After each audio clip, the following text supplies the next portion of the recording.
Welcome, everyone. This is William Henry. I am thrilled to be with you on this incredible Saturday afternoon in December of 2015. Welcome to the Jesus Starchild disclosure, the Watchers and the Essenes. I'm truly grateful that you all are here. Thrilled to be joining you in this moment of consciousness to put our heads together, to put our hearts together, and explore a topic that is absolutely extraordinary and maybe even on the edge of our comprehension, but one that is so important in our world today, one that we must really begin to understand at a truly higher level. And that is my intention, because I believe that if we can grasp the true nature of this cosmic Christ story, it will not only transform our world, but it will transform us as individuals as well. So thank you for participating. Thank you for lending your support and your energy to this incredible adventure today. So a couple of announcements. First, our presentation will be divided into two parts. It'll be separated into sections, but it's essentially two parts. One, a discussion of Jesus as a star child of the Essenes, Jewish mystics living in Palestine and Egypt in the first, or the 100 years or so before the time of Jesus, and the watcher angels with whom the Essenes claimed that they were interacting. The second aspect of our talk will have to deal with how the second coming and disclosure events are intertwined. The material I'm presenting comes from several sources, including my book, The Secret of Sion, The Judgment Day Device, and The Lost Secrets of the Watchers. In addition, I have some of this material available on these flash drives that have all of these books, these three books, as well as a dozen other books and other presentations about my featured research on the rainbow body of light, ascension, and, excuse me, human transformation, which is the, the underlying subject matter of our presentation today. To introduce the topic and to kind of put us in a mindset, I wanted to share with you the song Silent Night. In 2014, George Nuri of Coast to Coast AM and his producer, Tom Danheiser, got in touch with me, as well as other, as they said, favorite guests of Coast to Coast AM, people that they knew were rumored to be musicians or have an interest in playing music. And they asked us to contribute a song to a holiday album. And so I chose the song Silent Night, did my own arrangement of it, had my beautiful next door neighbor, Gretchen White, and my good friend, Rick Kipp, the bassist, join me. And I want to share that with you now because many of the images that we're going to be discussing throughout our presentation today made their way into this music video and are, in my view, kind of illustrative of this idea of the cosmic Christ child, the star child. So I hope you enjoy the video, and Neil should have that queued up for us on YouTube. So here we go.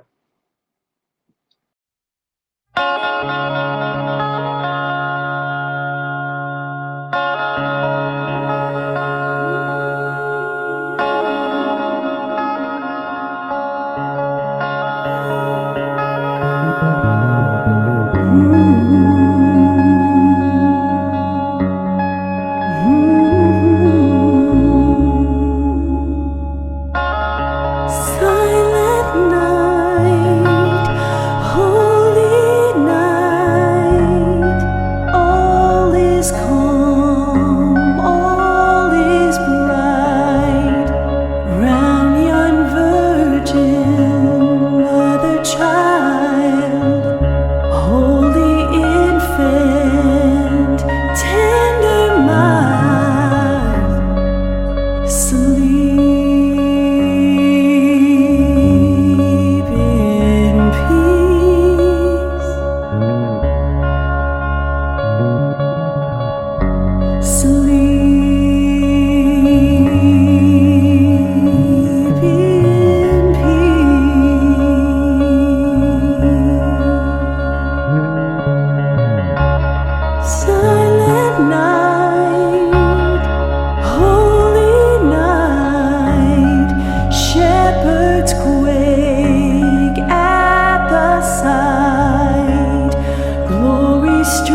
thy birth,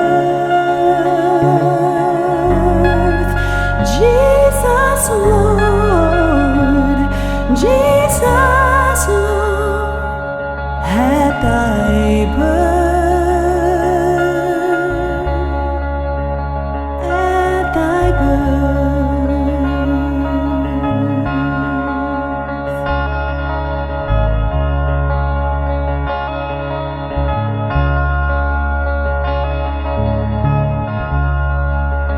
Sleep in heavenly peace.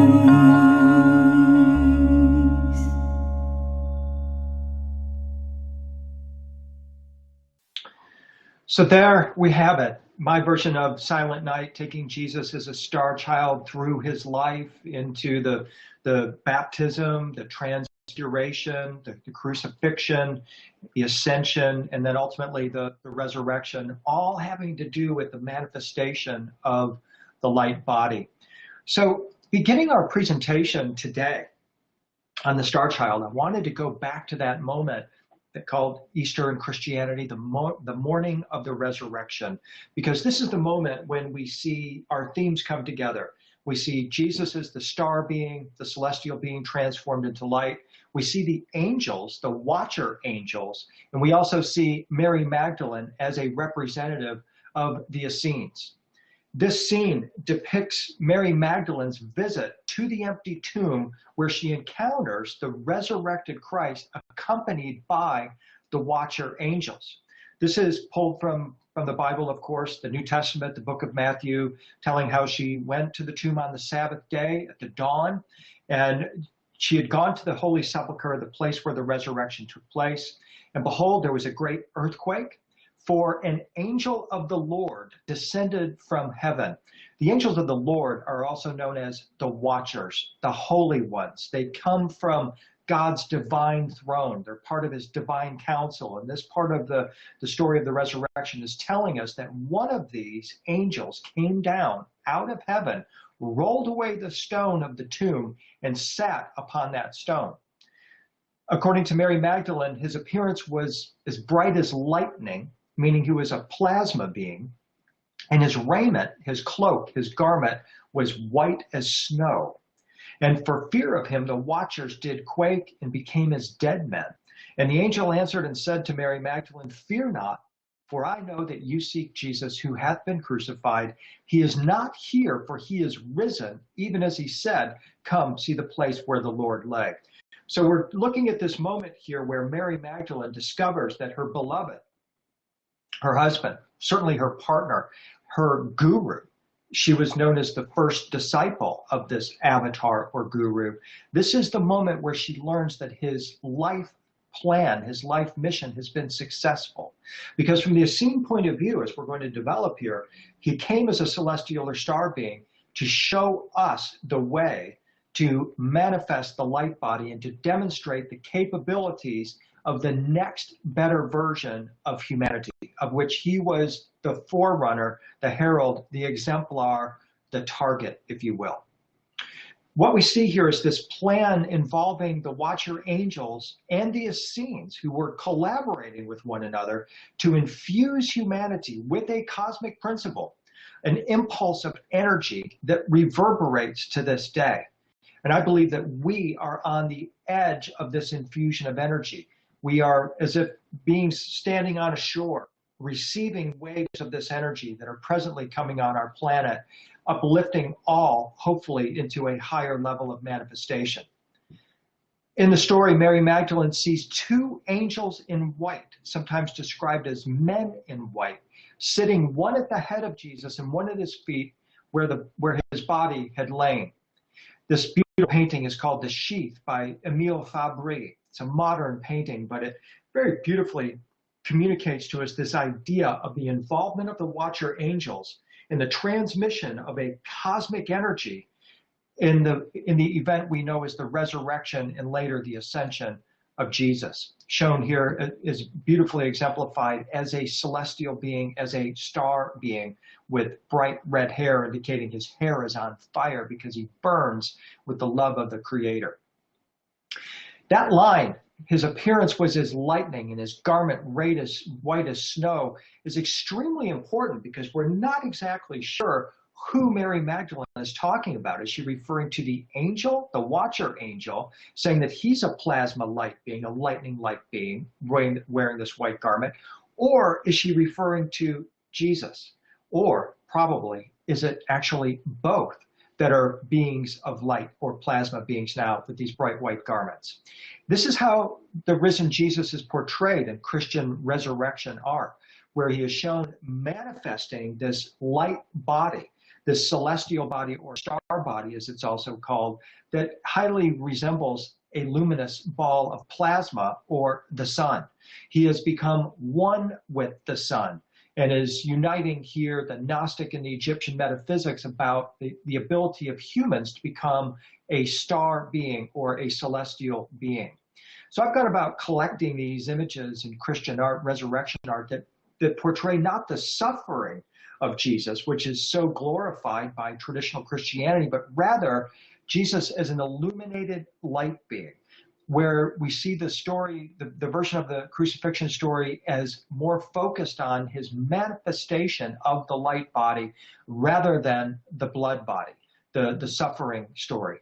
We want to focus on the illumination because ultimately it's going to enable us to tap into an aspect of ourselves that will enable us to follow through on our own individual path of resurrection and ascension. All the ascension mysteries of all the ancient traditions are brought into focus in the single image of Jesus as the resurrected man in the Shroud of Turin. In 2015, my wife Claire and I had the honor and privilege to be able to take a group of people to Turin, Italy for the showing of the Shroud of Turin. It was described by the Pope as an icon of love. Very important terminology because the word icon means that it's smart. It's not a static image. An icon is a two-way communication system. It's a two-way mirror. It's literally a portal. And the Shroud of Turin, as an icon of love, is literally a portal in and of itself that documents Jesus's rise from flesh to celestial flesh. In early 2015, I had a chance to talk with my old friend Greg Braden about the Shroud of Turin. Greg, as you know, is a scientist of some repute and a well-known speaker in this area. And he was doing a presentation about the Shroud of Turin, and I interviewed him about it. And he said, quote, "There are no scientifically valid reasons not to believe that the Shroud of Turin isn't the burial shroud, the actual burial shroud of Christ. The shroud that was laid on that stone that left an imprint of his resurrecting body as he beamed himself into the stars." So it's quite an extraordinary piece of human history that we have contact with here. And understanding that this is actually an icon, an image that's capable of transmitting a divine vibration, makes it all the more special and that much more incredible to behold. I want to talk about these men in white that appear in this biblical story of the crucifixion. John the Revelator in the book of Revelation had a vision of heaven in which he saw 144,000 souls standing around the throne of God. They were all clad in white robes and carrying palm branches in their hands.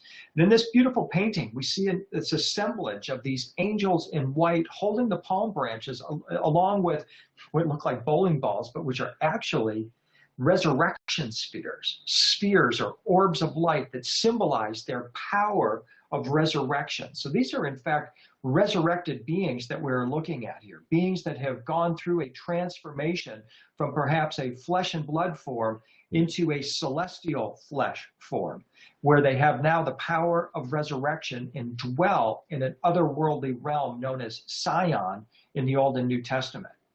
These angels are referred to as the angels of the Lord or the watchers. They are considered to be of a class of angels known as the seraphim, the highest order of angels. They're considered to be beings of pure light and pure love. Many of you will be familiar with the archangels in their names of Gabriel, Michael, Uriel, Raphael, and of course Lucifer as well, are the named seraphim in the Bible. You can always identify the seraphim, the watcher angels in Christian art by the number of wings that they wear. 6 wings. They are extraordinarily powerful beings, and the 6 wings are believed to be exemplifying or exemplary of their power. But it's also true that in Christian art, the watchers are portrayed with peacock wings as well. The eyes of the peacock symbolize the attainment of what the Tibetans called the rainbow body of light.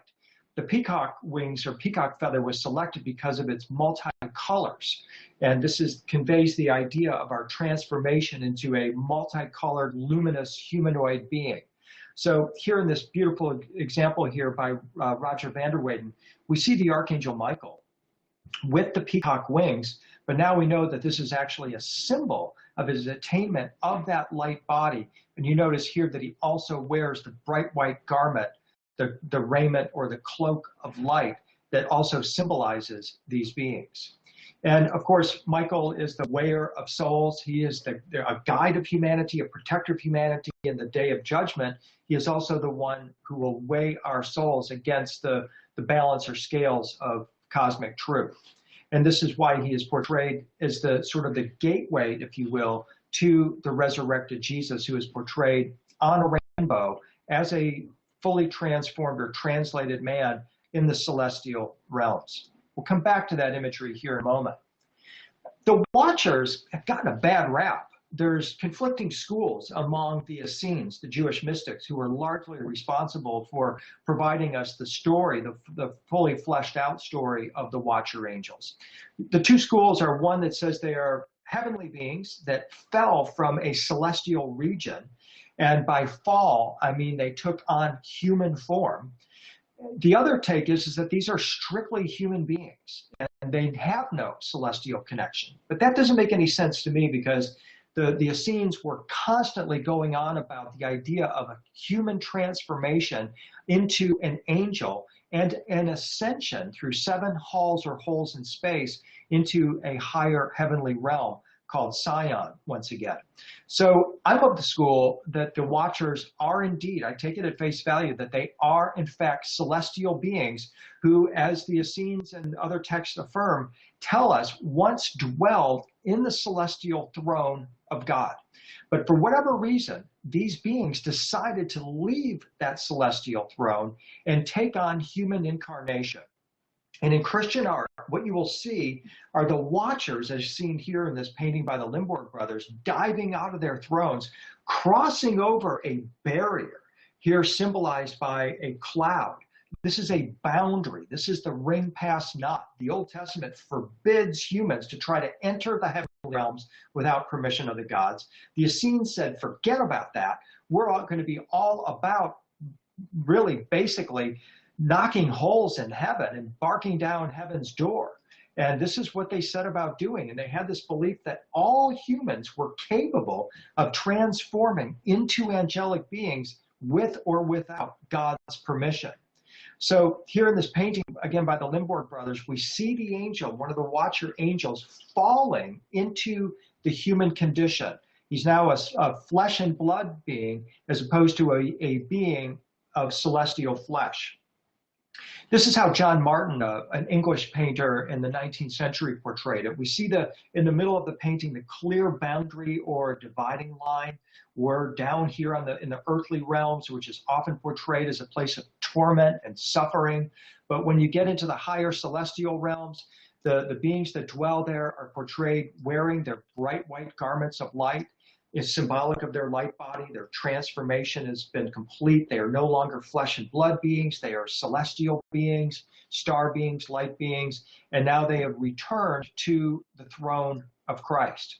And so here in John Martin's beautiful painting, you see the clear line demarcating the celestial and the earthly realms with the angels gathered in joyful assembly, as the book of Hebrews says, wearing their bright white garments of light. It's very interesting that the New Testament says that the Watcher angels are the angels which kept not their first estate, but left their original habitation and are now bound by everlasting chains of darkness, awaiting the great day of judgment. So what this is saying is that these watcher angels indeed inhabited another realm referred to as their first estate, our original habitation in the heavenly realms, and came to earth and now are bound by everlasting chains of darkness.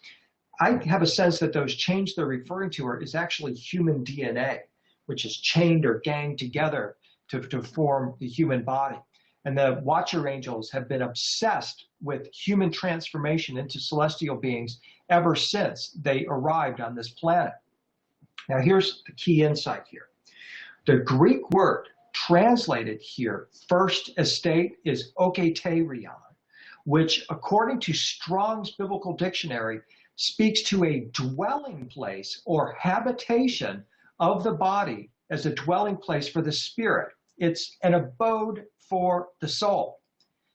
That term, okaterion, is used in only one other place in the Bible.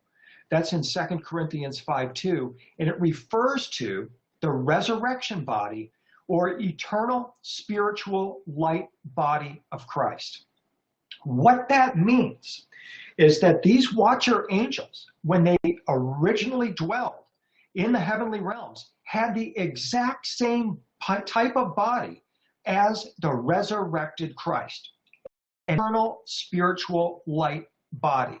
And you know that Christ is shown portrayed or in that resurrection body when he has light coming out of his body, specifically rainbow colored light, because the Bible describes the resurrected Christ as sitting on a throne surrounded by rainbow colored light.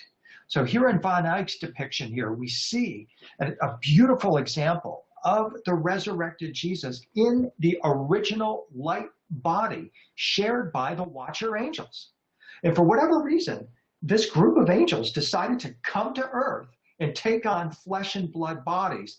But what they sought to do while they're here is teach humans how to transform our flesh and blood body, into a body of celestial flesh, or the body of light.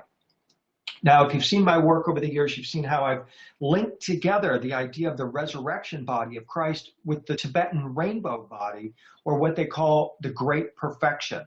In the Tibetan tradition, they teach that the human body is designed to be spun into a vortex of energy that ultimately manifests as 5-colored rainbow light. All we have to do is accelerate the frequency of the body, spin it into this vortex, and it ultimately manifests as the rainbow body, leaving behind hair, toe, and fingernails, which have no nerves to be transmuted. And the reason why Jesus is shown on a rainbow throne is because he has attained this perfect rainbow light body, and this is the light body of the watcher angels. And so when I talk about the Essenes wanting to turn themselves into angels, as we will be doing, this is the target. This is the light body, the angelic light body that they seek to attain. A Jewish historian, Philo, called the Essenes the most ancient of all the initiates, with a teaching perpetuated throughout an immense space of ages. This is just like the Tibetan rainbow body teaching, which the Tibetans say came from space. It did not come from Earth. It's taught in 13 star systems, including our own, according to the Tibetans.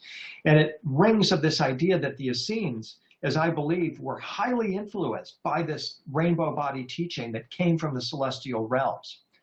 Pliny the Elder says the Essenes, for thousands of centuries, a people has existed that is eternal. They are the men in white. You've heard of the men in black, of course, from the movies. The Essenes are the men in white. They are of the lineage of the watcher angels, and were, in fact, as the Dead Sea Scrolls affirm, interacting with these angels. And specifically, this interaction was focused on the transformation of humanity. They had a centuries-long plan to bring in a new light, a new vibration into the human race that ended up manifesting as Jesus, that could show us the way to a new and better way of life for humanity. The Dead Sea Scrolls of the Essenes, discovered in 1947 in the caves in Qumran where the Essenes left them, reveal that they're a mystical tribe who are obsessed with human transformation into angels. Their scrolls contain their teachings about the perfection, their term, of an angelic light body composed of celestial flesh. This teaching was given to the Essenes by otherworldly beings referred to as the Watcher Angels or the Holy Angels of the Lord. In the Essene Community of the Rule, the Community Rule, one of the Dead Sea Scrolls, the purpose of the Qumran community is described as to prepare the way for the Messiah in the desert wilderness, to prepare a people to meet the Lord. Now, here's the thing. The Essenes are preparing for a moment of disclosure. They are describing in the Dead Sea Scrolls close encounters of the first, second, third, fourth, all the way to the eighth kind. In the scrolls, they say we are not only seeing angels and celestial events, unidentified celestial events, which we're going to see are actually portals, but they are also describing close encounters of the fourth and fifth kind, human interaction with these beings. And then of the sixth and seventh and eighth kind, humans not only interacting with these celestial beings, but these celestial beings taking humans into their realm and transforming humans into celestial beings, a close encounter of the eighth and ninth kind. So we are talking very explicitly in the Dead Sea Scrolls about a moment of ancient disclosure, the disclosure of the existence of these beings, and a moment that is still reverberating in our time, and I believe will find fruition in the near future. The Lord that the Essenes are referring to was both a person, an individual, and a holy vibration. And they knew that ordinary humans with dead hearts and dead minds would not be able to perceive this being or feel this vibration. They knew and taught that a transformation, a preparation was necessary in order for us to be able to perceive and interact with this being and then be taken into the celestial realms by this being. And that was the purpose of the Essene community in Qumran. It was a community devoted to the purification, the transformation of their bodies, preparatory to receiving this divine light or vibration. And so in examples of such as what we see here from Ravenna, Italy, we see the arrival of this celestial being on a blue sphere, holding a ring of sovereignty in one hand, a ring or vibration of sovereignty, because that word ring, will take the pun and recognize it as a tone or a vibration as well as a circular object. And he also holds the scroll of the law in the other hand. Very important, because those two go together in the Essene mindset, that we're talking about the emergence, the arrival of a vibration, as well as an individual and a group of individuals who are capable of manifesting that vibration in their bodies. Jesus was raised as an Essene. His mother, Mary, was an Essene initiate, as we'll see. His life from conception to birth, transfiguration, resurrection, and ascension exemplified Essene teachings about human transformation into celestial beings. He was raised as a high priest of the order of Melchizedek, or Michael Zadok, the Lord Michael, as in the Archangel Michael, and as a temple mystic. He demonstrated the transformation into the light body, and as I noted earlier, left a record of that transformation, the Shroud of Turin. Essene light body teachings are veiled in traditional Christianity, but they're intended for Jesus's brothers and sisters, as they were referred to by the Essenes, to discover them in order that they might transform themselves. This teaching isn't for everybody, the Essenes were saying. They knew that the path got narrower and narrower as we got closer to the arrival of this celestial being. In Christian prophecy, a transformation of all of humanity will take place in what's described as the last trump. the last reverberation of this tone or vibration of sovereignty. The word trump is Greek. It means tone, wave, or reverberation. So the book of Revelation, from which this prophecy derives, is telling us that there will be yet another tone or vibration that washes over the planet and will transform humanity in the twinkling of an eye. I want to talk just for a moment here about the ascension, since this is the fulfillment of the Essene plan. They were interested in linking heaven and earth and demonstrating the way that any individual could break the boundary separating heaven and earth and ascend into the celestial realms. This ascension is described in the book of Acts, where Jesus was taken up before the disciples' very eyes, and a cloud hid him from their sight. We see him in the upper right corner as a cloud rider. He's ascending in this misty cloud. The disciples were looking up intently into the sky as he was going, when suddenly two men dressed in white, Essenes or watcher angels, or both, suddenly stood beside them. Men of Galilee, they said, why do you stand here looking into the sky? This same Jesus who has been taken from you into heaven will come back in the same way you have seen him go into heaven. So here's the setup for what is referred to as the second coming in Christianity, that Jesus will return through the same cloud or portal of light that he ascended upon or within. And this is what makes this such an exciting time for us, is because we live in an age now where we understand the scientific principles of the Stargate or the wormhole. And we understand that interstellar travel is possible through stargates and wormholes. And we understand now, looking back at the Dead Sea Scrolls, what they meant by human transformation into celestial flesh. It meant transforming into a form that was capable of ascending through the sun, using our sun as a sun tunnel, a star tunnel, a stargate to the heavenly realms. And in order to go through the sun, to become one with the sun, as the Gnostics taught, we have to be of the same essence or material as the sun. That essence is called plasma, the fifth state of matter. And it is the lightning-like state, the plasmic state, that the watcher angels were described as manifesting within in the Old Testament, as well as the Essene descriptions. So very important bit of linkage here in this beautiful painting, where we see, by Antonio Campi, where we see Christ becoming one with the sun and ascending through the sun as a sun tunnel, star tunnel, or stargate.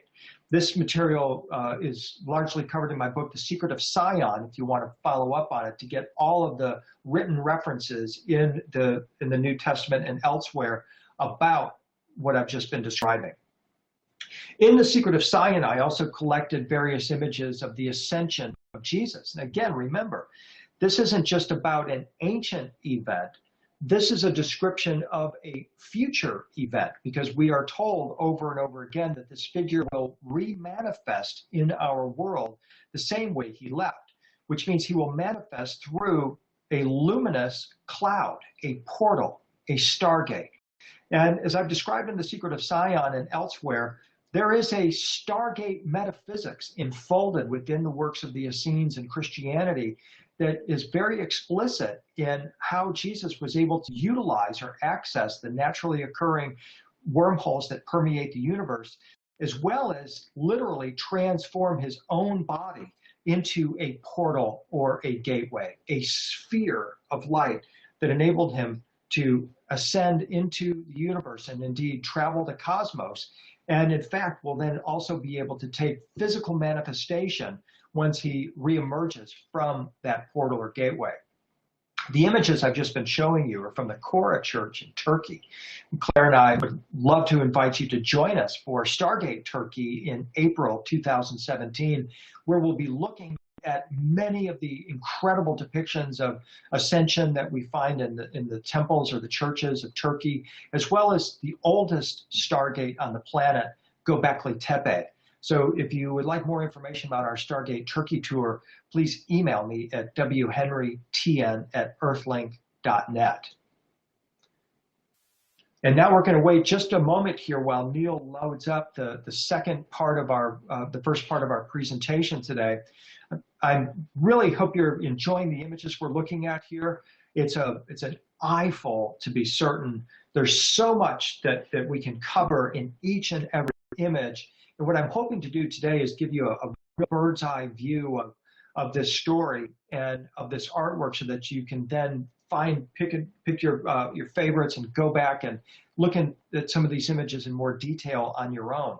I can tell you that the intention behind many of them is quite remarkable. That is, they are providing for us a sacred mirror. In fact, all of the images can be argued are icons or sacred mirrors that are designed to tune our consciousness into this higher dimensional reality out of which the men in white, the angels of the Lord, the watchers, and the Essenes originally emerged.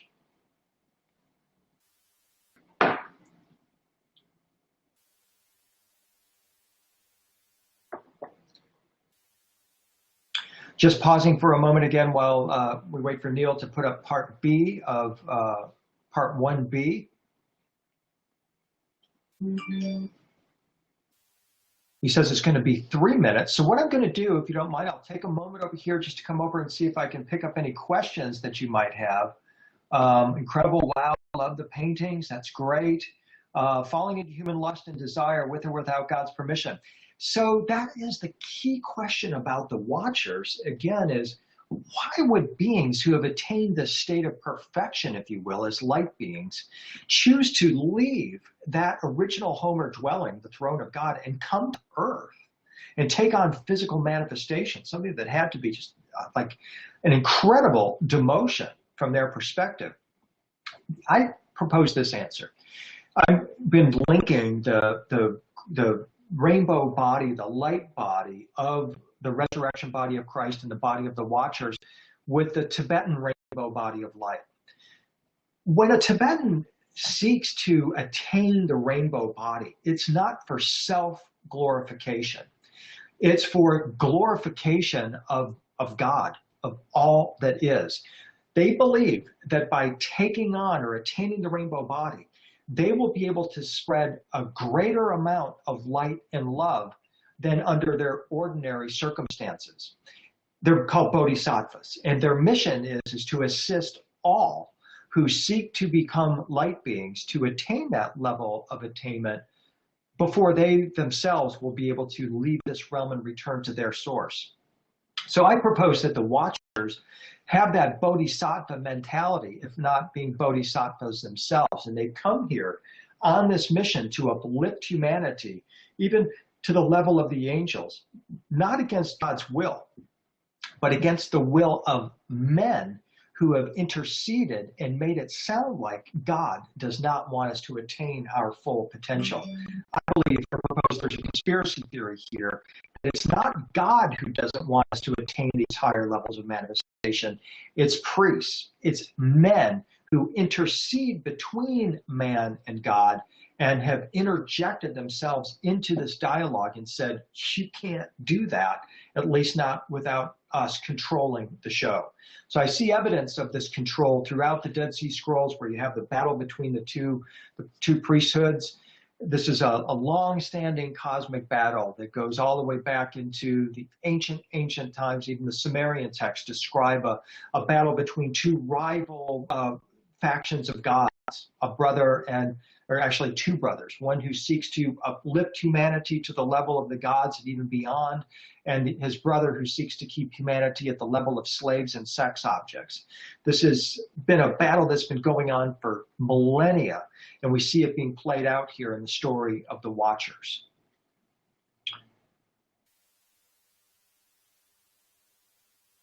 Yeah, so we're talking here about the Essenes again, with the two factions of the Essenes, one trying to say that these guys are lusting after power, and the others trying to say, well, since you aren't probably capable of attaining this level of manifestation, you're disparaging those who do seek to do it, when in fact the Dead Sea Scrolls are very clear that part of our mission is to transform into celestial beings, to attain our celestial flesh.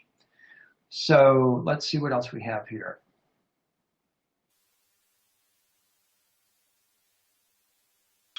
Great. Okay, so looks like we're loading the next 40 or so slides that will represent the second part of part 1.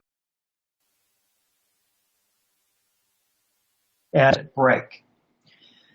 So what I've tried to establish in my work, especially in The Secret of Sion, and is what we've seen referenced in this artwork, is that Jesus is a Stargate traveling time traveler. There are numerous texts in the Gnostic canon that describe him going into the future and coming back and going into the future and appearing to future civilizations.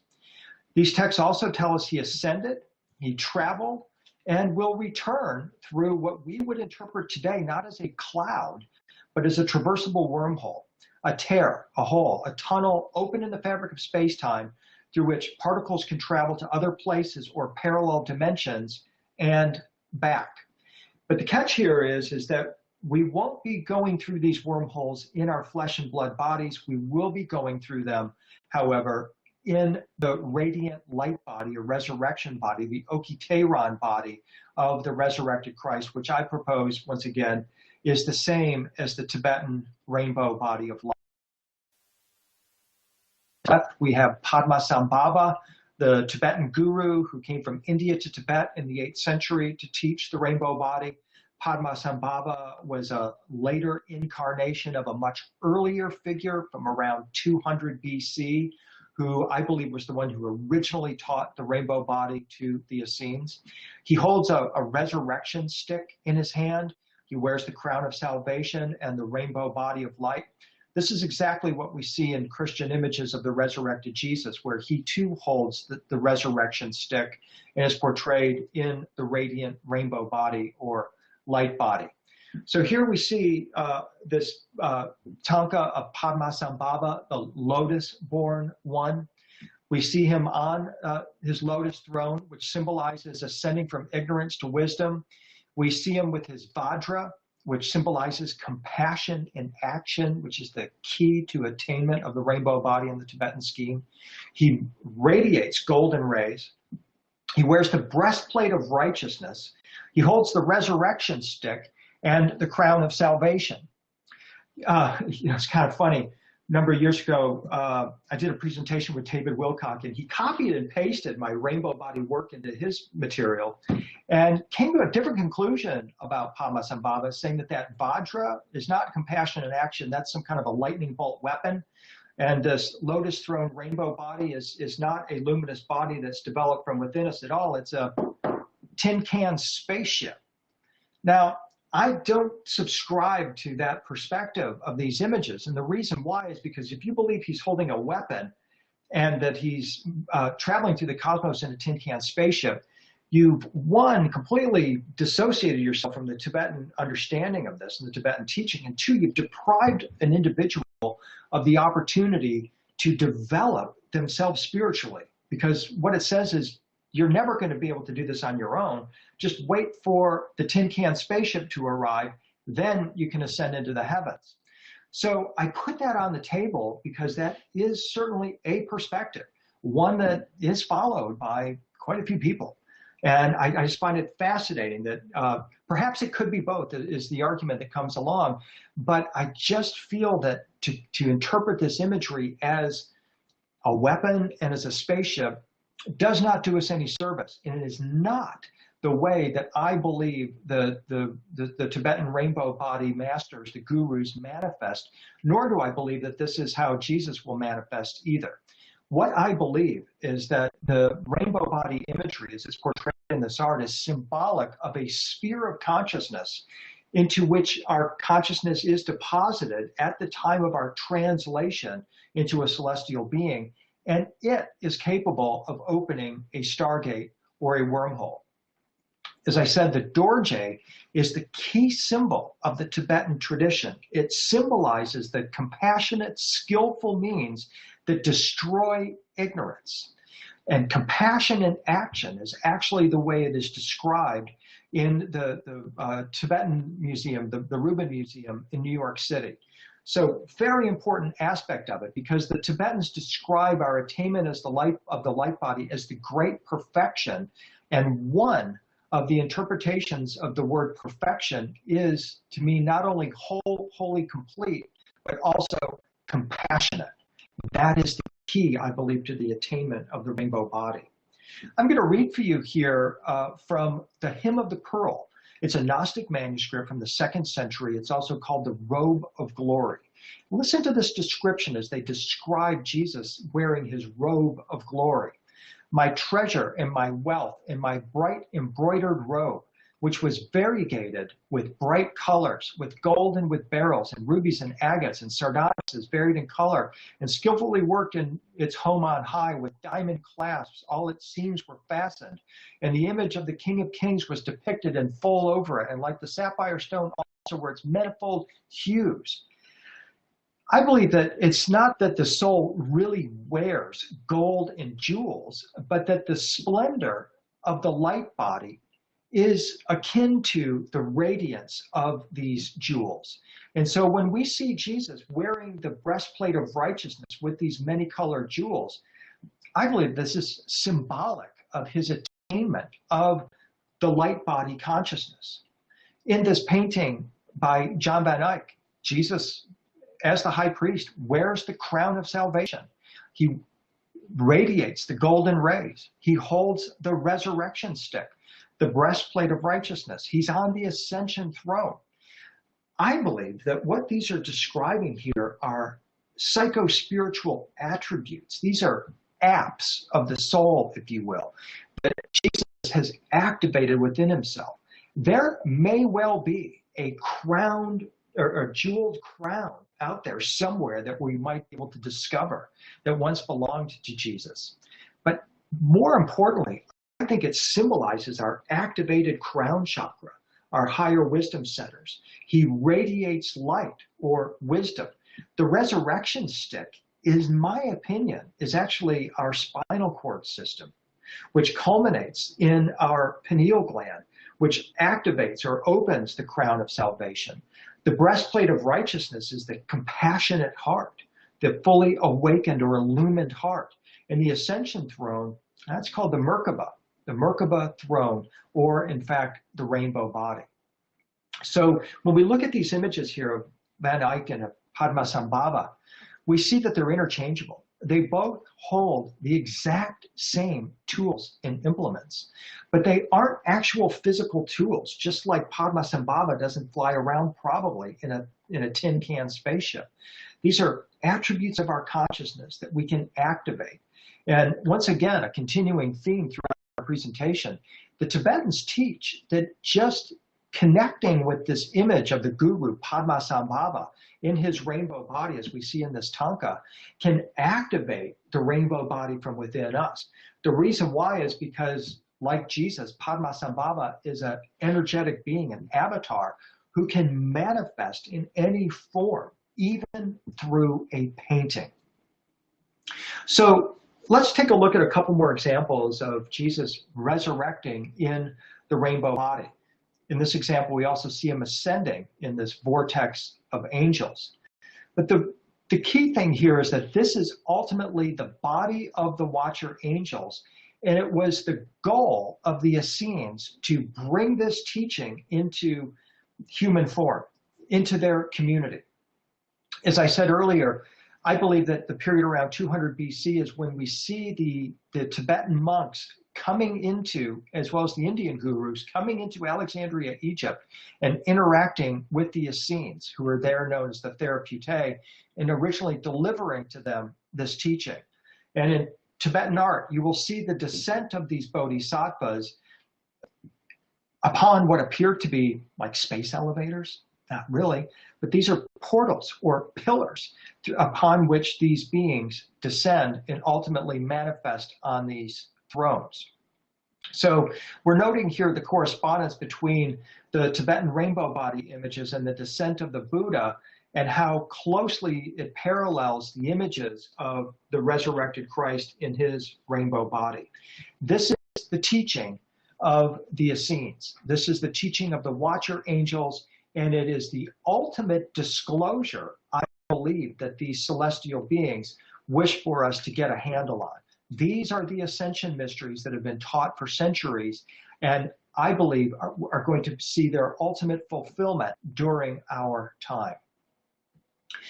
In December 2010, I received an email from a trusted friend and colleague. It was actually Anne Strieber, the wife of Whitley Strieber. Anne passed this summer, and I know that she's on her magnificent celestial journey, and want to just offer this moment to say thank you once again, Anne, for suggesting that I get a hold of this book called The Revelation of the Magi. And as Anne had said, it will be, and truly is, important to my work. The book tells the familiar story of the three kings or magi who follow a star in search of the Christ child, but from a completely different perspective than we are taught in Sunday school or are commonly known to imagine. This book, The Revelation of the Magi, says that the Magi star is not a star, a comet, a planetary conjunction, or even an angel, but Christ himself in celestial form, a star child.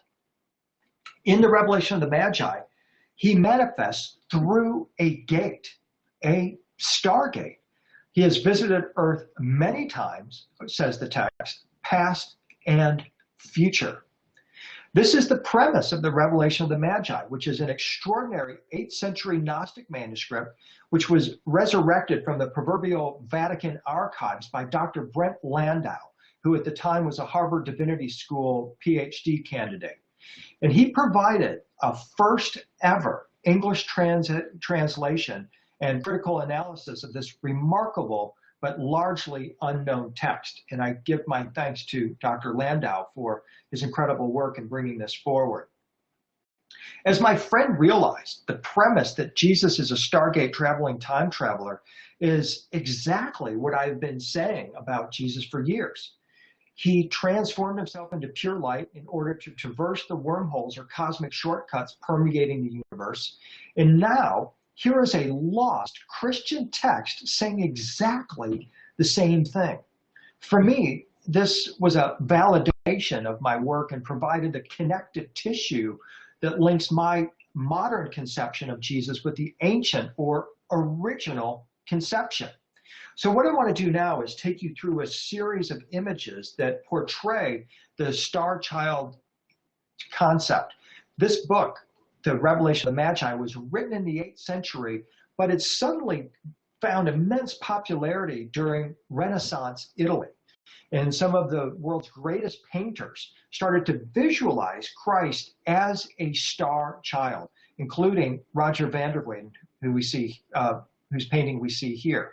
We see the Magi, and we see the Christ child not just simply riding in a star, but literally conveying the idea that he is a star child. He is a celestial being who came from the heavenly realms. In the painting, van der Weyden shows us it's part of a triptych. On the right over here, you see the manifestation of the star child. In the middle is a nativity scene. And on the left-hand side, we see a scene of the Virgin Mary with the star child Jesus on her lap, manifesting through what can be interpreted as a portal or a gateway. According to the French Golden Legend, the Tiburtine Sibyl, who is seen here, had prophesied the birth of Christ to Augustus Caesar. And in this scene, the Tiburtine Sibyl shows the Roman Emperor Augustus the shining star and the shining star child and Mary manifesting through this portal of life. So this is, again, showing us that over and over again, the manifestation of this star child is connected with the opening of a portal in our consciousness, as well as perhaps a gateway or a tear in space-time. We see above her the double-headed eagle. This is the omnipresent emblem of the Habsburgs, the royal dynasty that are also, of course, connected with the bloodline of Jesus and Mary Magdalene. In the center of the painting, we see the nativity scene. Mary is illuminated. The Christ child, now in flesh and blood form, is also luminous. Here in the detail, we see Mary's illuminated consciousness. The star upon which he rode is discussed or described in another book, a second century book called the PortalToAscension, as being very great and so bright in the skies that it dimmed all the other stars so that they appeared not. Now, what kind of a star are we talking about that dims all the other stars? Is that just hyperbole? Or is this a very dramatic description of the opening of a hole or a tear in the fabric of space-time? Let's examine another Starchild interpretation of Roger van der Weyden. Again, we see a triptych here, similar scenes with in the center, the nativity, and on the right, we see the emergence of the Starchild, and on the left, the Tiburtine Sibyl once again. So let's walk through this here and take a look at the other way that van der Weyden imagined this scenario. Here's our Tiburtine Sibyl. We see Augustus swinging the censer full of incense, and then we see the manifestation of Mary through a portal on a throne holding the Starchild. And then over on the other wing of the triptych, we see the descent of the Starchild holding in his hand a ribbon of cosmic energy. This is almost an invitation for the Magi, who we see here, to grab a hold of that vibration, sort of to either pull down the Starchild or to perhaps lift themselves up more than likely to his vibration. The Starchild descended from the realm of the Ancient of Days, which we just saw a moment ago. And now the way van der Weyden shows it here is we see the descent of the Starchild holding the ribbon of energy. And on the diagonal line, we see the descent into physical manifestation now, taking on the flesh and blood body. Another take on this comes from the meeting of Augustus and the Sibyl by Ghirlandaio. Take a look here. Ghirlandaio has dispensed with the child altogether, but now is showing Christ as this brilliant orb of luminous plasma-like energy, a vibration, almost like the sun, but also hinting at the idea of the portal as well. The dots in the center appear to form sort of a vortex around the initials IHS, the initials of Jesus the Savior. This is adapting or pulling on this idea of the Gnostic concept that who we are is in fact a drop of cosmic energy as well. We're all star children. We all take on physical manifestation just like Jesus did. So in fact, when we're following the story of the Starchild, we are in fact learning our true story. We're learning about our origins from the celestial realms and our divine spark or cosmic Starchild taking on physical manifestation in a flesh and blood body. It is no exaggeration, according to the Gnostics, to say that the discovery of this transcendent inner aspect of ourselves, our own Starchild, and the supreme concern about its destiny is at the very center of Gnostic belief. And connecting with it and understanding the Starchild is in fact, the aim of all of our lives. Let's look at a couple more examples of the Starchild here. Of the Starchild. This one comes from Romania, from Voronet in Romania. We see a sort of a layer cake here of the universe with the Starchild up at the very top of the painting. He's at a second layer beneath the layer of the Ancient of Days, as it's called in the Bible. We see these angels opening up a portal or a gateway into this other realm. It's a realm beyond the stars, beyond our imagination. And it's, in fact, the realm out of which Christ emerges. But in his ascended form, he's actually shown in a lesser heaven than that place of origin. So here in the detail, you see the Ancient of Days in the rainbow ring. The angels are holding open this window for us, this portal or gateway into this realm beyond our imagination, beyond our comprehension. And we see how it's connected to the realm of the enthroned Christ, who's also now sitting on a rainbow radiating light. The reason I wanted to show this to you is because it brings in another key bit of symbolism of the Starchild, the Ophanim wheels, the red wings of these beings. Take a look at this image here in detail of these red winged wheels that are called the Ophanim. They're thought to be energy orbs or possibly even angels themselves. These are methods of transportation that are utilized by the watcher angels, the seraphim, the highest order of angels. And here I've superimposed the Merkaba star over the 6 wings of the seraphim, because I believe that what we're looking at here with these 6 winged beings is that they are beings who in fact attained the throne of ascension, which is also called the Merkaba.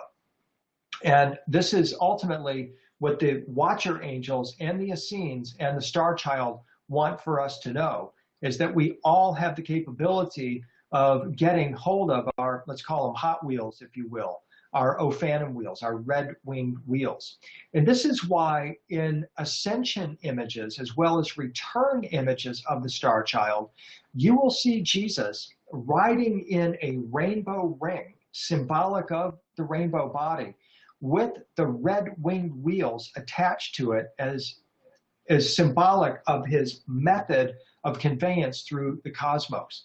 So the red-winged wheels actually symbolize a method of transportation that goes hand in hand with the rainbow body imagery, because once we're able to attain the rainbow body, we then travel through the celestial realms as a light being.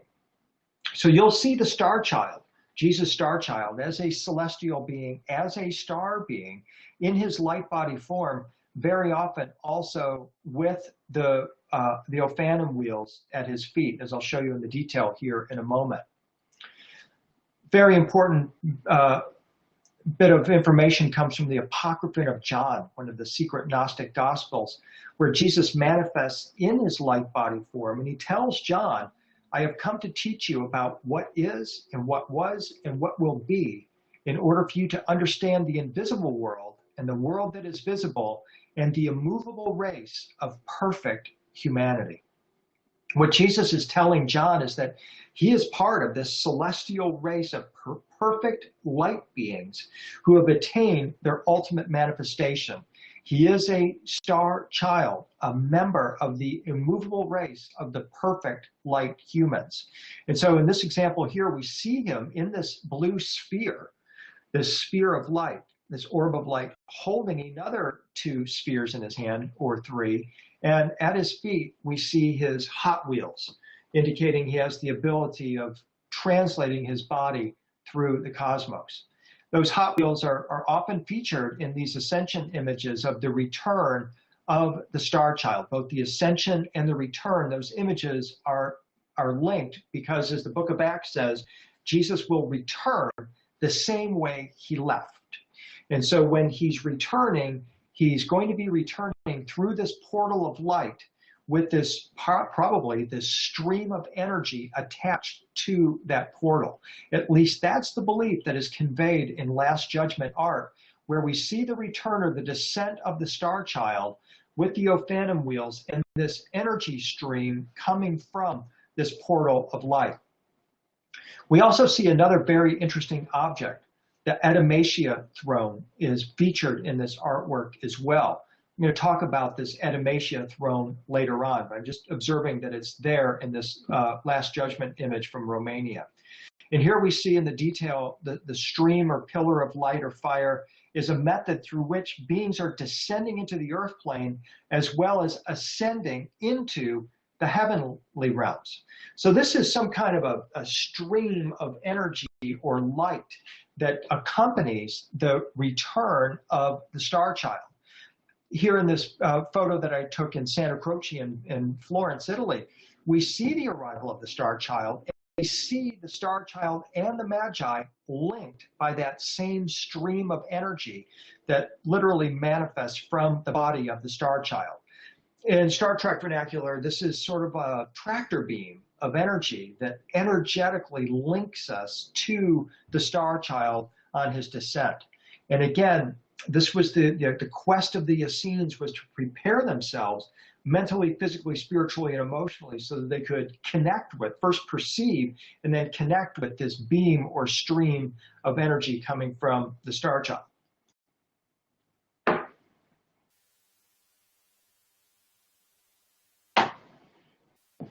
Here's Sassetta's take on the arrival of the star child. It's called The Journey of the Magi.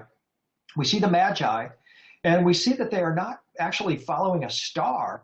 Rather, they are following a star child or a star being on the earth plane. You can just detect the face inside that brilliant golden orb that we see presented here that is radiating this luminous, perhaps purple or blue light.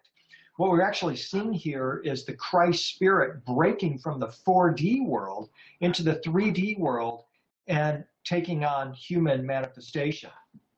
In the Book of the Bee, attributed to the 13th century Bishop Shalamon, this star is not a star, once again, but a secret and rational power. It is right to know, says the bishop, that it was not of the other stars, but a secret power which appeared like a star. The star was not seen by them at night only, but also during the day and at noon. And it was seen at the time when the sun is particularly strong because it was not one of the stars. But they appear to be looking through the sun here as a sort of a lens that enables them to peer into this star that is not a star. He goes on to say that the star did not remain always up in the height of heaven, but sometimes it came down and sometimes it mounted upon and also stood over the head of Christ, as the evangelists tell us. In fact, almost all the heretical and esoteric literature that deals with the star of the Magi goes to great lengths to reveal that the Christ star was not a star at all, but something beyond all stars. In an earlier apocryphal text, the history of the Blessed Virgin Mary, the star is actually called a watcher, a name, as we've said, that's given to the class of angels, the angels of the Lord. This watcher was sent in the form of an exceedingly brilliant, fiery star that was like unto the great sun in its light standing over Persia. So this is what we see these Renaissance artists try to convey, that the manifestation of the Christ energy came in the form of a star child, and that this star child or star being came from a realm beyond all stars, maybe even beyond our imagination is what they're saying, beyond this reality, and manifested in our reality, crossing over, as if crossing over from the dream world into our physical world. The star child came from this other dimensional world in order to show us the way for us to manifest our own star body.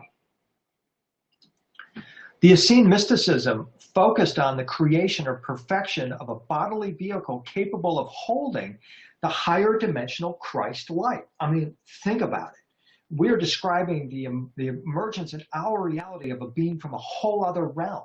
And there had to be a preparation for that. And this is what the Essenes knew. This is what they practiced. And this is what they left for us to rediscover in the Dead Sea Scrolls. The Essenes clearly viewed themselves collectively as a temple. They chanted together to raise their vibration, to create a ring or circle of initiates that could manifest this higher dimensional being. In addition, they were preparing their individual bodies to be recipients of the holy transmission and receptacles of the glorious light body in order to prepare between them a suitable physical vehicle for the incarnation of Christ. And this is what we're going to look at in our next section here. I just wanted to leave you, before we go to the break here, with a couple of statements from the Essenes who said that they were given in a song by the Archangel Michael a seat among those perfect forever, a mighty throne in the congregation of the gods, and that this song, this chant of Michael, enabled them to take their seat in the congregation of the heavens so that none could find fault with them, and they were reckoned with the gods and established in the holy congregation. They're clearly saying a tone, wave, or reverberation, a song, transformed them into God-like beings. I shall be reckoned with the gods, and my glory with that of the king's son. Neither refined gold nor gold of Ophir can match my wisdom. What the Essenes are saying is they found this vibration that transformed them into the same body as Christ, and they wouldn't have anything in the universe in its place. This author's claim, this Dead Sea Scroll author's claim to have been taken up and given a throne in heaven and reckoned or made perfect like the gods and counted as one of the gods is extraordinary. But this is exactly what the Essenes were doing. Jesus answered them in this regard in the New Testament when he said, "Is it not written in your law? I have said, you are gods.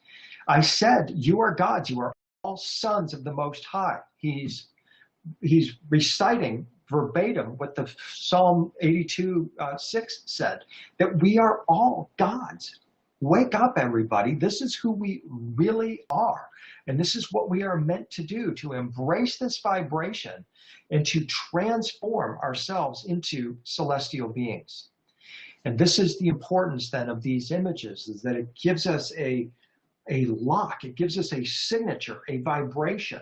And like that tractor beam again, if we can link mentally, physically, spiritually, and emotionally with these images of the resurrected Jesus, the star child in his star body, the promise is we too can manifest this same body. So that concludes part one of our presentation. What I would like to do is take a short 10-minute break here to load our second presentation, which is titled The Annunciation. This is the announcement of the arrival or the impregnation of the Virgin Mary and the arrival of the Christ child. And it's a very important bit of insight into the star child here. And as we get into this, I think you're going to see that clearly that this was part of the fulfillment of a long-term plan on the part of the Essenes.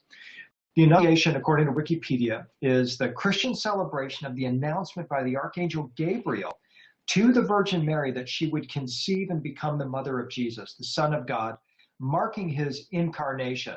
Gabriel told Mary to name her son Yeshua, meaning Yahweh is salvation. So once again, we turn to the ark, where we see the Archangel Gabriel, one of the watchers, a seraphim, here manifesting in this painting with brilliant rainbow-colored wings, holding a rod, the resurrection stick, in his or her hand, and transmitting the Holy Spirit, symbolized by a dove, into the ear, the consciousness of Mary. The fact that the Holy Spirit enters into her ear suggests that sound component once again, that we're talking about a tone, wave, or a reverberation that transforms Mary's body preparatory to the arrival of the divine star child or Christ child. The scene of the Annunciation traditionally takes place inside the house in Mary's bedroom, or sometimes outside in a garden, or even better, between garden and bedroom, to show the two worlds. This is Botticelli's take on it, and we see that the clear divider, we see that column, or several columns actually, dividing the bedroom of Mary and the Archangel Gabriel. This is to convey the idea that Gabriel is coming from another realm, perhaps even another dimension. And Mary is in the earth plane. She's kneeling towards the angel, indicating that she is giving this figure reverence. And the angel Gabriel holds flowers. And in some people's opinion, this is another tip-off that this is in fact a sort of a courtship that is taking place here. At this time in her life, Mary is an Essene initiate, and she is not yet married. She's a virgin, according to the text, which means she's never been married and never had intercourse with a human being. But yet she appears to be being courted by this celestial being who has arrived to announce the emergence, the soon-to-be emergence of the divine child, the Starchild. So here we see behind Gabriel this spray or beam of light or energy, vibration that is actually going through the walls of the column into Mary's bedroom. The subjugation of Mary, the maligning of her as a meek, mild, and mindless peasant girl has been literally harmful to millions of women over the centuries. And nothing could be further from the truth. My research into the Essenes reveals that Mary, like the other Essene women, were highly trained metaphysical initiates. We are talking about Magi. We are talking about people of the highest intention, the highest purity, and the highest spiritual capability. And this is what enabled Mary to, one, perceive the divine being, the Archangel Gabriel, but also to hold the vibration of the Christ child. In reality, Mary of Galilee was a highly trained Essene initiate. This is a photo that I took in Rome, and it shows Gabriel holding once again the lily. And I particularly like this one here because Mary is surrounded by an aura or an orb of rainbow colored energy, perhaps hinting at the idea that she, as I'm suggesting here, was part of this Essene lineage who were manifesting or in the process of manifesting the glory body or the rainbow body of light. Here's Leonardo's take on the Annunciation. Some quite striking symbolism is presented here. On the left, we see the Archangel Gabriel, of course. We see Mary sitting with her legs spread wide open, with an open book on a pedestal in front of her. And we see this chest with a shell and some other ornate symbolism on it. Could in fact be the Ark of the Covenant that we're looking at. A thin, transparent veil that she's wrapped around her, and it's in fact wrapped around the book as it sits on the pedestal. And we look at this halo that she's wearing, and it's just absolutely beaming energy.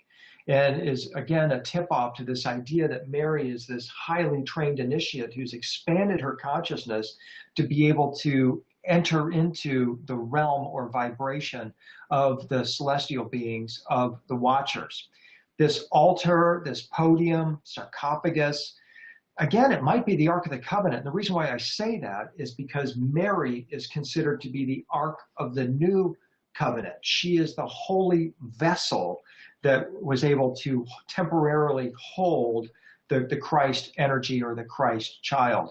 And we see the scallop shell, the symbol of the divine feminine. We see the Fibonacci spirals as well, also indicative of the divine feminine. So Leonardo is telling us here that this is clearly all about the divine feminine. According to Luke, the Gospel of Luke, the angel Gabriel approached Mary with words of great honor. And this again goes to this idea that she is not some illiterate peasant girl, mindless peasant girl.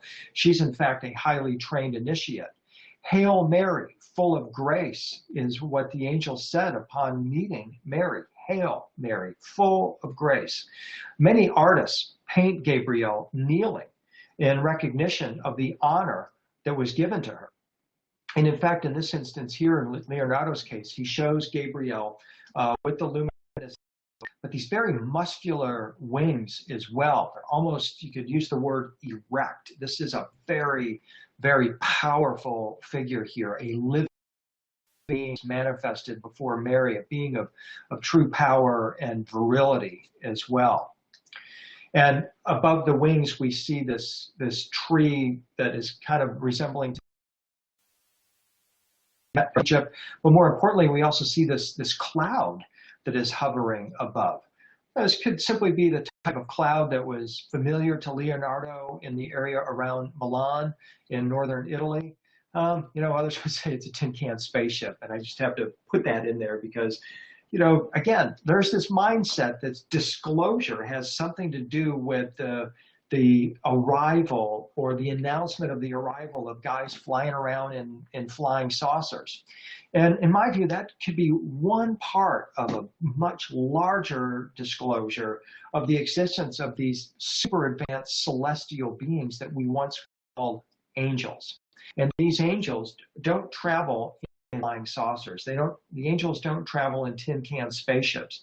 They travel in luminous vehicles of light that the Jewish mystics, the Essenes included, would refer to as the Merkaba, the light throne, the light chariot. It's a consciousness vehicle.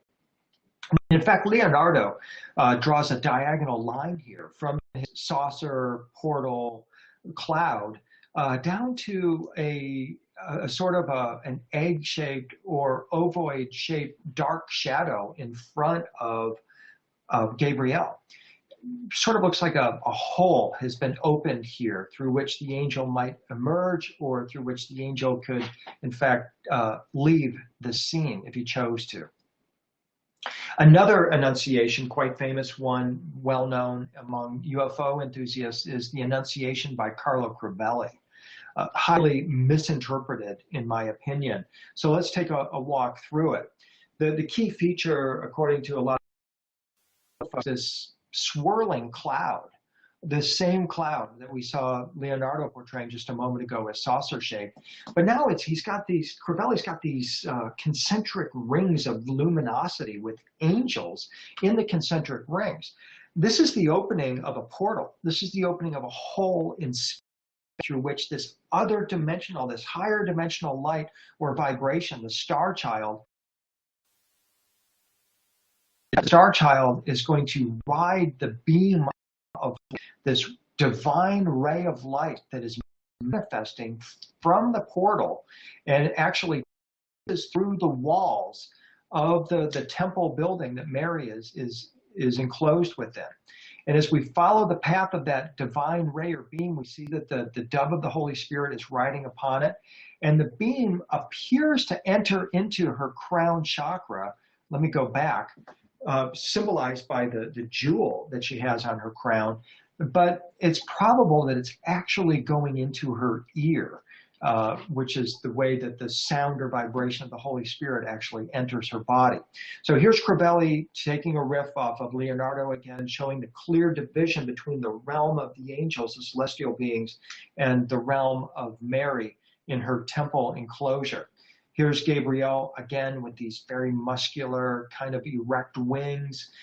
He's got this very interesting headdress on as well. The feather is in the shape of a serpent, which is intriguing because this is a pun, a rebus on the fact that the seraphim angels, of which Gabriel is a member, were called the winged or feathered serpents. So here's Crivelli showing this feathered or serpent-shaped feather on the crown of the angel Gabriel, the seraph.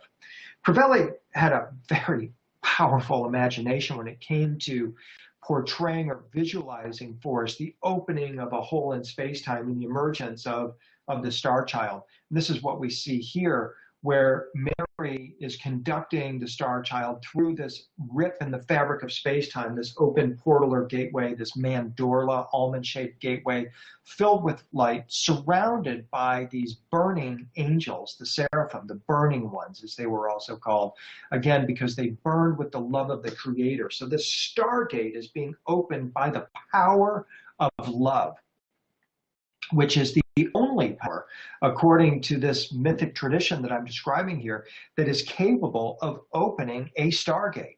Much as we want to try to do it at CERN and other places, the ancients believed that it was only the power of love that would enable us to open these gateways into the celestial realms where these angels are emerging from. So here's Crivelli's take on this. Jesus holds that power ball, that sphere, the resurrection sphere, indicating the power of resurrection, showing he brought it with him into this dimension. And we see this just fantastic spray of radiant divine light emanating from that portal. You can almost allow it to just spray out into the room all around you and fill up your space with this really amazing divine light. Here's Fra Angelico's take from the Prado in Madrid. We're just going to go through these fairly quickly because you get just to get the gist of the idea that these painters are trying to communicate the idea of the arrival of this celestial vibration coming from another dimensional realm. And so here in Fra Angelico's version of it, we see in the upper left-hand corner the hand of God releasing this divine beam. We see the dove riding upon it, going into again, the consciousness of Mary. And looking in the detail here, we see the hands releasing this power beam, this divine beam. We see it entering into the temple enclosure where Mary's located, which is probably actually the Holy of Holies of Solomon's temple, if we're keeping track or if we're counting. And then in the detail, we see that Gabriel is in fact one of these illuminated beings. We know that by the flicker or the flame coming from the top of Gabriel's head. Gabriel is one of the burning ones. His consciousness burns with the light and love of the Creator. And it's strikingly similar, of course, to the head of Buddha, who's also portrayed with a similar flame coming out of the top of his crown chakra as well. It indicates the light of illuminated consciousnness. So we're dealing again here potentially with these angels as in fact bodhisattvas, these beings of light and love who are here to bring the vibration of the planet to raise it to a higher level. I love how Fra Angelico has just this radiant spray of light coming off of Gabriel's body, conveying the idea that we're dealing with a luminous but humanoid angelic being. You can see that Gabriel is in fact wrapped in that cocoon, quite reverent, bowing to Mary in honor, once again, of this Essene initiate. And here in the detail, we see the spray, the dove of the Holy Spirit riding on this spray of this divine being coming from this other dimensional realm. Filippo Lippi portrays the Annunciation in this way. Mary is wrapped in this rainbow-colored coat of many colors. Absolutely stunning in its implications, as well as her plasma crown. This is part of the idea here, is that we're dealing with beings who are described as lightning-like. Lightning is plasma.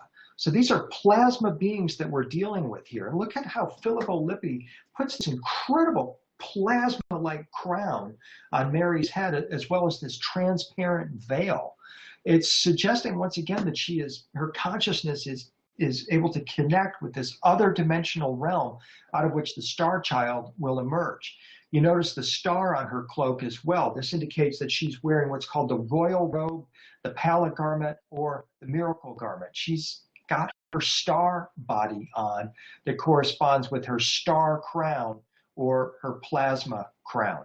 Really awesome depiction. And of course, anytime I'm seeing a multicolored or many-colored cloak in a religious painting such as this, I'm automatically going to link it with the rainbow body of light, because I know that that is their ultimate goal, is to attain the highest human perfection, which is the manifestation of the rainbow body. Here's another particularly interesting Annunciation, the Master of the Virgin among Virgins. We see, as usual, the partition indicating that Gabriel is coming from another realm. Mary's in her temple enclosure. But in this case right here, we clearly see that Gabriel is masculine, sometimes portrayed as feminine, but in this case, masculine. We see the descent of the dove of the Holy Spirit. But look what is also portrayed here as well. We see the Starchild riding the beam of light and is actually carrying or bringing the cross with him. Now, that's pretty heretical in traditional Christian circles, because the crucifixion was supposed to be kind of a random event. It'd be a completely different story if Christ brought the cross, some kind of an instrument or device of transmutation, with him, as is clearly portrayed in this scene here. The idea that the cross is a technology for transmuting the human body into light is one that is well known in esoteric circles, and I think is what the painter had in mind here when he's portraying Christ, the Christ child, in a luminous kind of rainbow-like body, delivering the cross, the instrument of human transmutation, with him. This is a technology. as well as a teaching that is being described here. Now, this idea of a divine being, Gabriel, courting, romancing a human female, and creating a hybrid being, an offspring that is a star child, part human, part celestial being, is not original to the Essenes and certainly not to Christianity. We need look no further than the story of Hatshepsut, the famous female pharaoh of the 18th dynasty of ancient Egypt, where we find the identical story. This story is told at her mortuary temple on the West Bank in Luxor, Egypt. It's called Deir el-Bahari, the most holy of holies, the most holy place, an extraordinary temple. And on the birth colonnade of this temple, all the way across, we see an extraordinary story. The decorations, which are repeated on the walls of the temple at Karnak, by the way, depict Hatshepsut's divine birth. In the short version of the story, to further legitimize that she is the rightful heir to the throne of Egypt, she recorded on the walls of her temple in the northern half of the middle terrace the story of her divine birth to prove that she is the physical daughter of the god Amun. The story of her divine birth is recorded as a series of sequential scenes showing the contact between her mother, Queen Amos, and Amun-Ra, and how she is the physical daughter of this celestial. It's a close encounter of the eighth kind that is being described here, actually a fifth, sixth, seventh, and eighth kind, where a celestial being is manifesting before a human female, impregnates that being, and that the offspring is then a hybrid being, a star child of this divine being, in this case Amun-Ra, and an earthly female. Very powerful story depicted. The story moves from heaven to Egypt. Queen Amos is sleeping alone in her boudoir, is visited by the god whom she believes to be her husband, and they sit face to face on her bed in a scene which represents one of the few occasions that a queen of Egypt is allowed to communicate directly with a deity.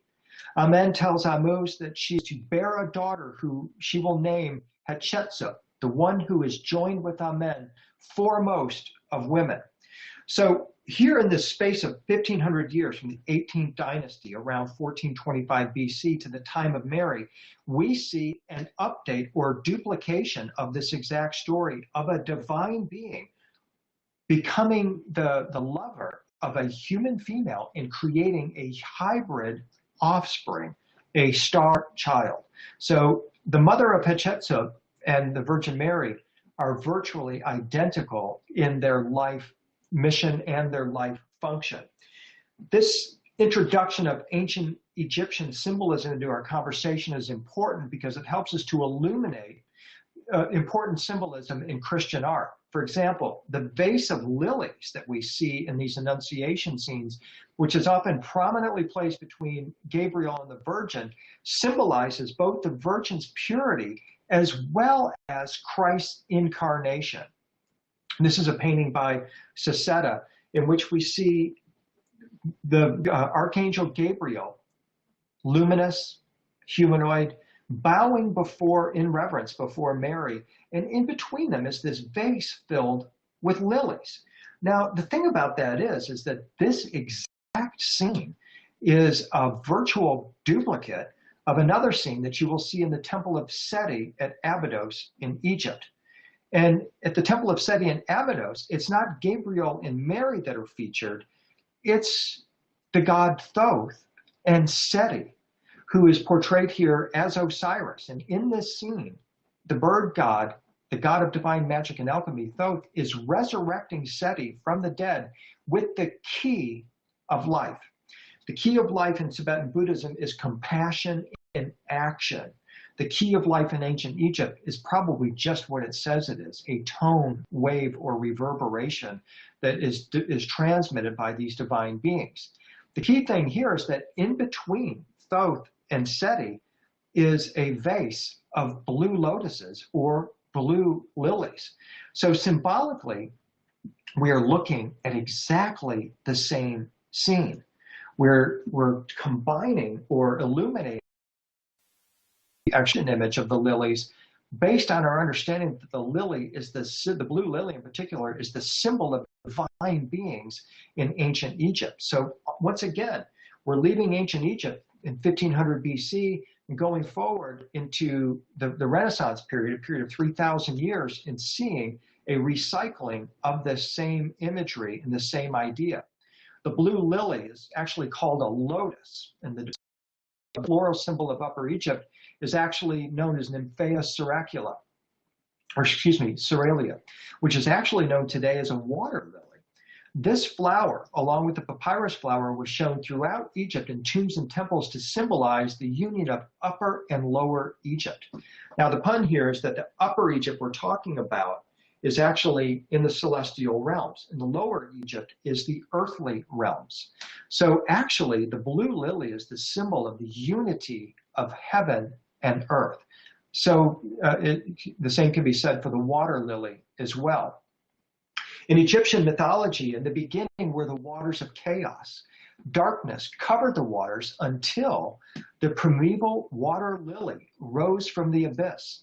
Slowly, the blue water lily opened its petals to reveal a young god sitting in its golden heart. A sweet perfume drifted across the waters, and light streamed from of this divine child to banish universal darkness. This child was the creator, the sun god, the source of all life. This is why in Christian art you see Jesus manifesting through or from a blue lily. He is equated with the blue lily of ancient Egyptian symbolism, and it is a symbol of rebirth and resurrection in Christian symbolism. So here in this alchemical miniature, we see Mary in this luminous egg or orb of light with the 12 stars above her, and Christ, Jesus, resurrecting as the blue lily from within her body, from within her vase. In ancient Egypt, it's Nefertiti, the god of perfume, who manifests from the blue lily. And in the same temple, the temple of Hathor at Dendera, we see the resurrected gods blue lotus craft, which of course symbolizes the wormhole. We see the resurrected king wearing the same crown of wisdom we've seen, the resurrection stick, the key of life, the feathered ascension throne, and the lotus craft. So in fact, the ancient Egyptian symbol is quite strikingly similar to the Tibetan tanka of Padmasambhava in the rainbow body. And it's also a fact that we can connect this with the ascension images of Jesus. He is in the portal, in the lotus craft or wormhole as the golden being emerging from the blue lotus or the blue lily. Keeping up with our interest in linking these ideas and this imagery to Tibetan Buddhism, we find that the Sakyamuni Buddha also holding the lily as a symbol of illumination and resurrection, and in fact, riding upon the blue lily as well. So that is the meaning in these annunciation scenes of Gabriel, this celestial being manifesting before Mary. And we now know that the lily symbolizes the incarnation or the presence of Christ as a mediator between heaven and earth, as a bridge between heaven and earth. And that is the meaning we must understand or interpret as we look at all of these annunciation images here that feature the blue lily symbolism. One of my favorites is John Van Eyck's Annunciation. This is in the National Gallery in Washington, D.C. Lots going on here, not the least of which is that spray of light that we see manifesting from the upper left-hand corner.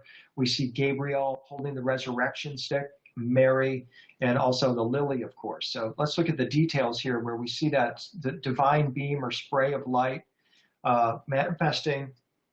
We see in the stained glass window, Jesus manifesting between a portal of blue light with two seraphim angels on top of him, also riding upon their Hot Wheels or their red wing wheels.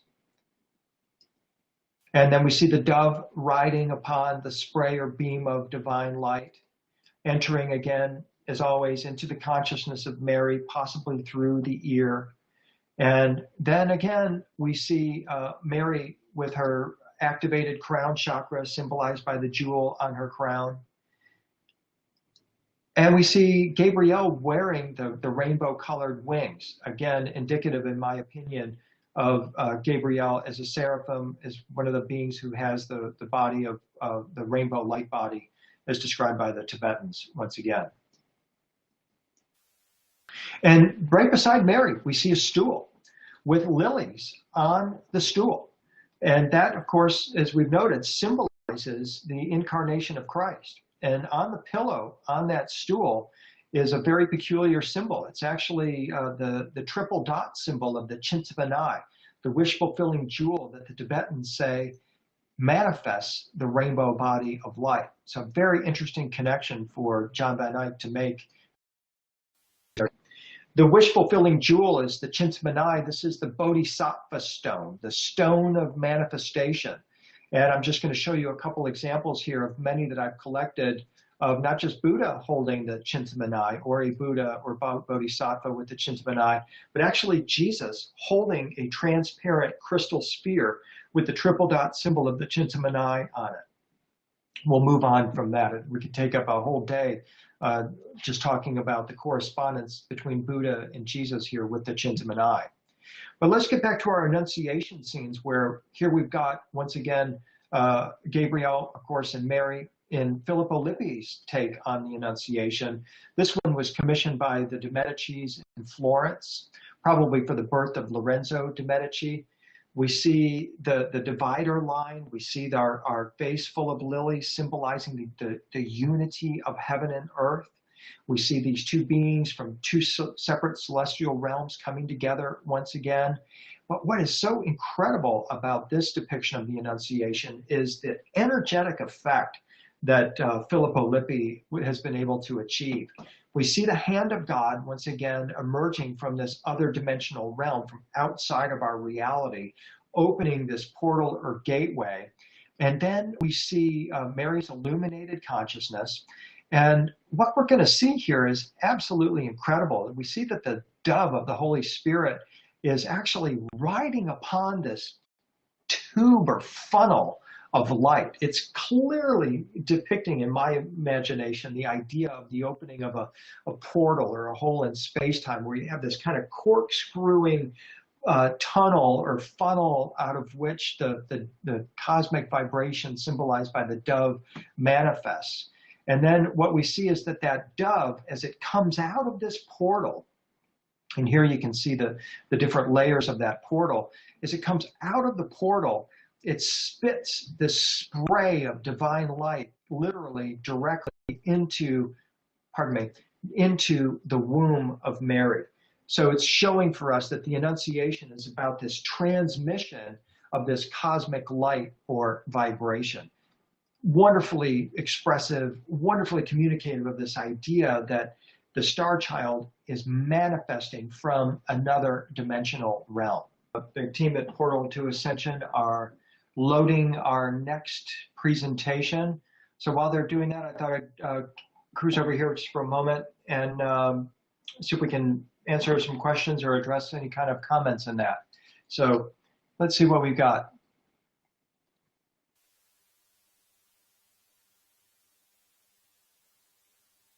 Yeah, I like what Yashira said, that just because we're born in a human body doesn't mean we can automatically accept it. She's right. It takes many lifetimes of releasing all attachments. This is one of the key teachings of the Tibetans concerning the attainment of the rainbow body. They tell us that we spend lifetime after lifetime learning to manifest this light body, but they also tell us that it can be attained or achieved in one lifetime. And that's really kind of a remarkable thing to think about, because they suggest that there could be, in fact, be millions of people, hundreds of thousands, millions of people that are on the verge of manifesting the light body, of sprouting, if you will, of morphing from the caterpillar phase to the butterfly phase. And I really believe that that's absolutely true, that so many of us have been doing this lifetime after lifetime, and we're ready. And what we need more than anything, I believe, is perhaps not more teaching and more more gurus. What we need is really the force of our imagination, the power of our imagination. If we can infuse it and instill it with these incredible images, they will guide us individually as well as collectively into a mass ascension, in my opinion. And this is one of the hopeful signs that I see in movies and in popular culture, is more and more examples of stargates and wormholes being used, but more importantly, of human transformation, and this idea that we are malleable, that we are not in a fixed state. My body, like your body, is not the same body that you lived in 1 year ago. And your body 1 year from now will not be the same body that you're presently sitting in. So that means we all have an opportunity to transform, to perfect, to improve, if you will, and alter our vibration. And we can do that today. We can begin today by making the choices that are more reflective of our attainment of wholeness or holiness. When we are at a higher level on the scale of wholeness, with wholeness being symbolized by a circle, and therefore the number 360 symbolizing wholeness or holiness or completion, we're all somewhere between 0 and 360. And at this moment, you are living a number. Maybe it's 180, maybe it's 240, maybe it's 320. Whatever the number is, mentally, physically, spiritually, and emotionally, you are doing things that are reflective of your belief that you are at that number. My suggestion to you would be to pick a higher number. If you're at, say, 310, and then begin to imagine what you'll be doing differently, mentally, physically, spiritually, and emotionally, when you're at, say, 330. And then begin to do those things. And in this way, you will begin to raise your vibration from out of 310 all the way up to that higher number of 330 and beyond. So that's one way you can do it. Look at your life and what you're doing mentally, physically, spiritually, and emotionally, and begin to think about the new things that you would be doing and start doing those things. Okay.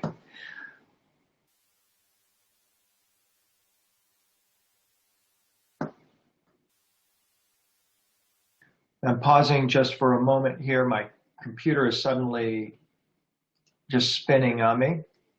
So I'm not sure if you're actually hearing me or not.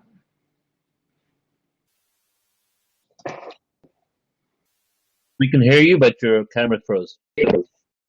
Camera, okay, thank you, Neil, very much. So we're loading the new presentation, and with luck, we'll be back on the road here in just a couple moments. Let me take a look at some of these other questions.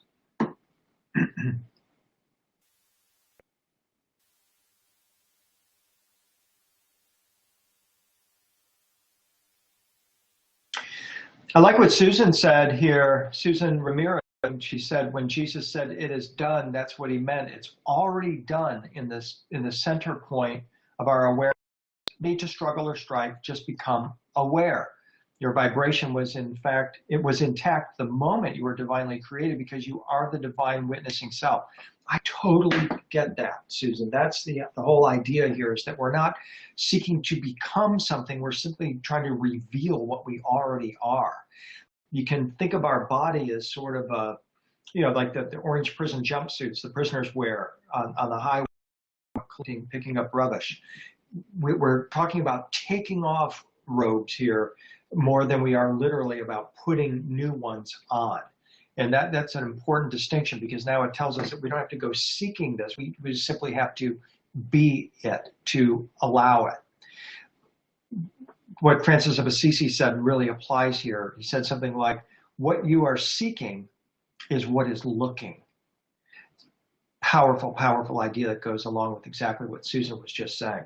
So great, here we go, guys. We have got our next presentation, part 3 of our presentation, up and running. Thank you, Neil, very much. It looks very good. The title of this section is Birth and Manifestation.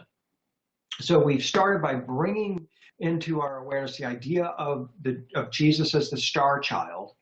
And we saw the journey of the Magi and how they were in fact following not a star, but a star child. And we backed that up with the annunciation that showed the Archangel Gabriel announcing to Mary the incarnation of this star child, and connected it to ancient Egypt as well, or a similar idea in ancient Egypt. Now what we want to take a look at is concepts around the birth or manifestation of the star child. So here we go. Let's begin with another painting well known among in UFO circles, or ancient alien theorists as we're called on the TV show Ancient Aliens. And by the way, thank you all very much for watching that. I just wanted to let you know that we're getting ready to start season 9 of Ancient Aliens. I'll be going to Los Angeles on December 16th and 17th for interviews for the season. So I'm very much looking forward to that. So back to our painting here. This is the Madonna with child. It's got some very extraordinary things going on it, but very, very important symbolism for us to look at here. We see Mary with 2 children. One is John the Baptist and the other is Jesus. But what most gets our attention in this painting is the strange craft, if you will, seen over her left shoulder. UFO people automatically look at that and say spaceship, flying saucer, UFO. But the problem is that it is not unidentified, this flying object. It is identified. The Bible tells us exactly what is going on here. It is the arrival of the watcher angel and the star child. So let's follow this through here and see what we see. Mary with her luminous halo once again, the floating craft, luminous. And in the lower right-hand corner, we see a shepherd with his hand up in a dog. He's not just a shepherd, he's actually a watcher who has been watching for the appearance of this luminous, not craft, but actually a tear in the fabric of space-time. This goes along with the art that we were looking at a moment ago, that this idea developed among the Essenes and their Gnostic counterparts that Christ came from another dimensional realm and entered into our sphere of consciousness through a hole in heaven or a hole in space-time. That's exactly what we are seeing here. And in my view, this shepherd or this watcher didn't randomly come across this scene. He knew to be looking for this manifestation of this stellar event. This is the painting that more than other, as I said, has sparked discussions among ufologists who see this as some kind of a flying saucer. And this shepherd is looking in the sky at this, what is described as an apparition. And there's his dog who's also looking at this strange object with him. Danielle Bedini is the one who really started the conversation on this, and she says that we clearly see the presence of an airborne object, leaden in color and inclined to port, sporting a dome or turret, apparently identifiable as an oval-shaped moving flying vehicle, like this. And again, I'm slightly open to that possibility, but not really. And the reason why is because what most UFO investigators don't do is go to the Bible to read what the Bible says is actually happening at this moment. But this isn't the only peculiarity of the painting. For example, to the upper left, we see the nativity star with 3 other small stars or perhaps flames emanating from it. These stars and flames are similar to what we see on the cloak of Mary in these nativity scenes, particularly this one by Botticelli, where she's got the star cloak on and the same flames, indicating that she's of the same vibration as this stellar phenomena. She is wearing this lighter vibration on her body. And here's what the Bible says is actually happening in this scene. And there were, in the same country, shepherds abiding in the field, keeping watch over their flock by night. So these are actually watchers. These are the watcher angels, in fact, who are anticipating the arrival of this divine being coming from the celestial realms. And lo, an angel of the Lord came upon them. Remember, the watchers are called the angels of the Lord. So this is actually the descent of a watcher being. And lo, an angel of the Lord came upon them, and the glory of the Lord shone around about them. So this is what we're seeing here, is the arrival of this watcher angel, the opening in this hole in space-time, and the glory, the glorious, radiant, divine, otherworldly light, celestial light of the Lord shining around them. And these watchers, or the people that are accompanying them, were afraid, we're led to believe. And the angel said unto them, Fear ye not, for behold, I bring you good tidings of great joy, which shall be to all people. For on this day in the city of David a Savior, which is Christ the Lord. So this is in fact the announcement to the shepherds of the arrival of the star child. The watcher shepherds have been watching for this. They're looking for the angel and the star child to come out from the cloud, or from the cloud.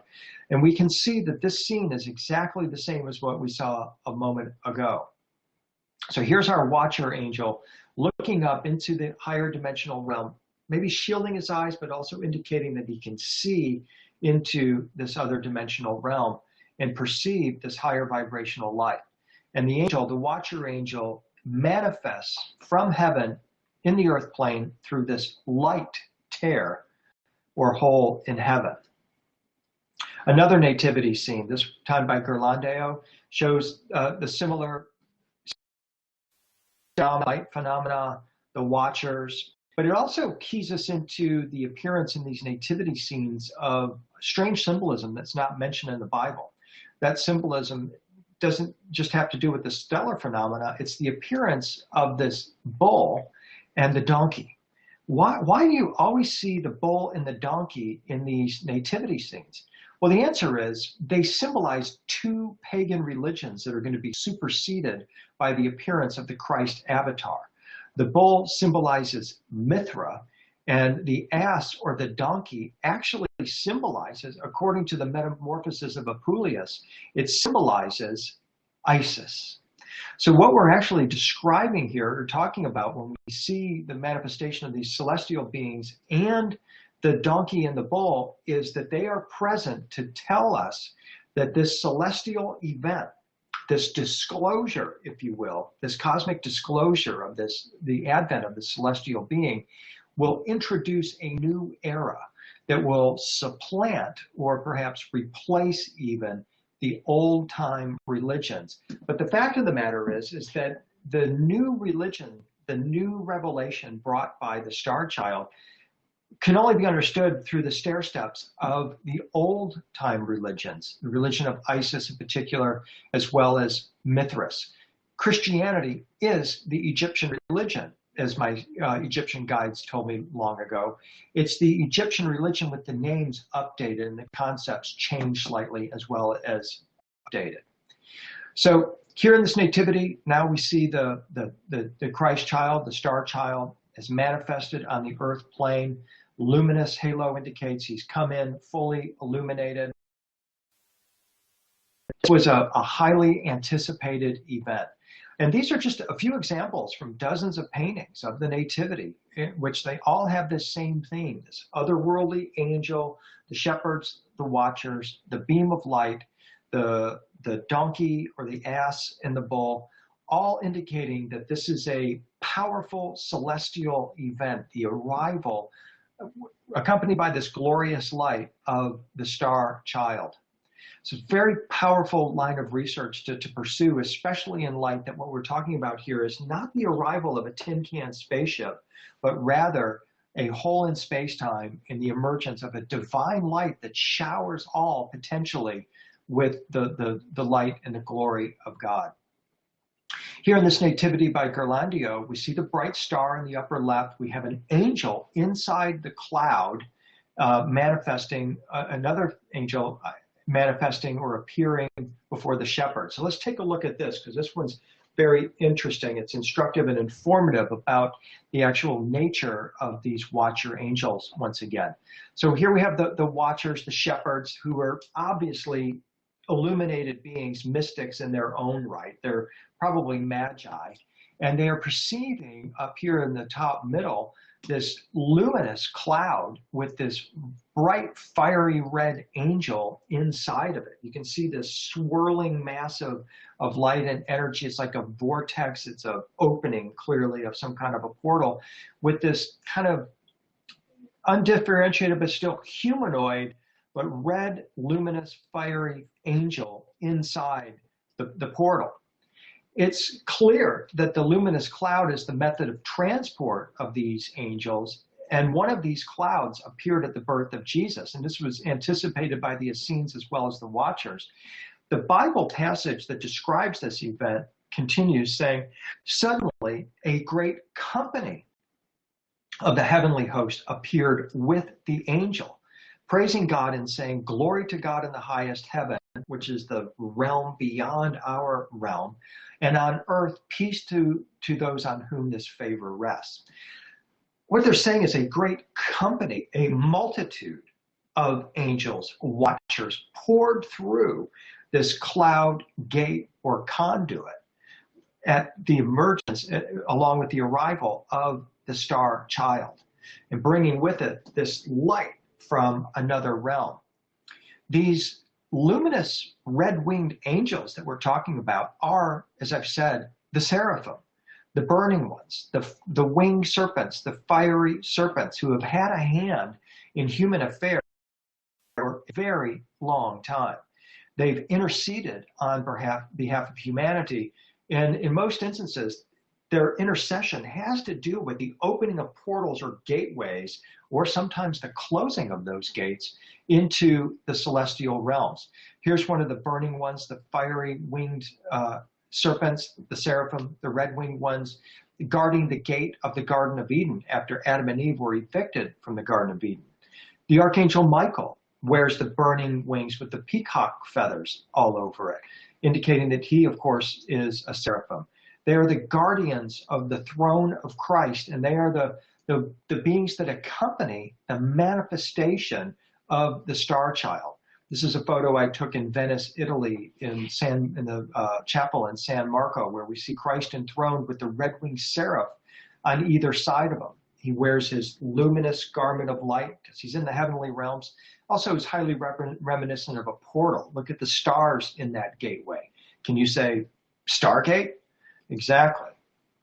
So as we look at this here, we start to find more and more intriguing examples of the seraphim, the red-winged seraphim, accompanying Christ on his manifestation of the star child on the earth plane. This is another excellent example where we see the luminous Jesus enthroned, holding the resurrection stick, got the blue portal, radiant gateway of light open, being held open by the red-winged seraphim. These aren't your Hallmark card angels. They may look like that to some degree, but they're not. They are beings of pure light, pure love, super fast-moving, higher vibrational beings. And in fact, this is the form in which the resurrected Jesus manifested before St. Francis of Assisi in the 13th century, when he beamed to Francis of Assisi the wounds of the stigmata wounds of the crucifixion, the 5 wounds of the crucifixion. Afterwards, after receiving this transmission on beams of light that went into his body, Francis ascended and is now considered to be the second Christ. That's what his biographers say. It's an extraordinary story. We don't have time to go into it right now, but I just want to show you that this red-winged seraphim form is the form that these resurrected beings take on. And this is why you would see the resurrected Jesus manifesting to St. Francis of Assisi as a seraph, as a luminous being of pure light and pure.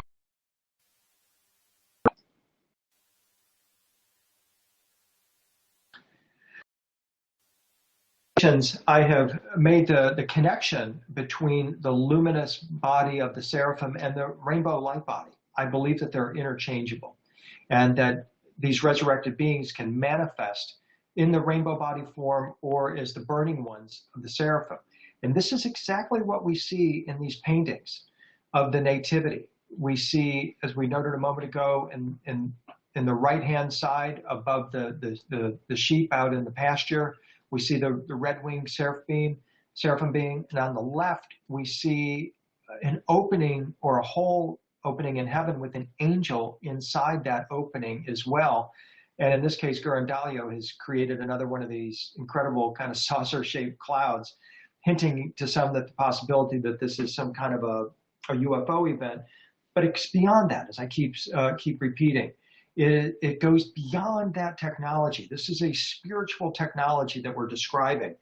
The only issue that I have with, in large part with ufologists who look at this, is that they will look at images such as this and say there is nothing spiritual going on here. This is all Pleiadians and beam ships or Syrians in hardware spacecraft, and I fundamentally disagree with that. I think instead it's all spiritual, and we're talking about an advanced level of consciousness that we're trying to reach. And these images from the Renaissance and other periods are examples of how individuals in the past have visualized these portals or these openings in space-time that are guarded by the seraphim. Look around the center of this portal here. We see it's ringed by the 4 seraphim that are on each side. This, of course, is the Hagia Sophia in Istanbul, Turkey. The dome of the Hagia Sophia is thought to mimic the dome of Solomon's temple, which was also considered to be a portal or gateway in celestial realm. So I'm pointing this out as an example of how this tradition continues into the modern era here, manifesting in the Hagia Sophia in Istanbul. And again, we invite you to join us in April for our tour of Stargate Turkey, when we will be visiting the Hagia Sophia among other ascension domes.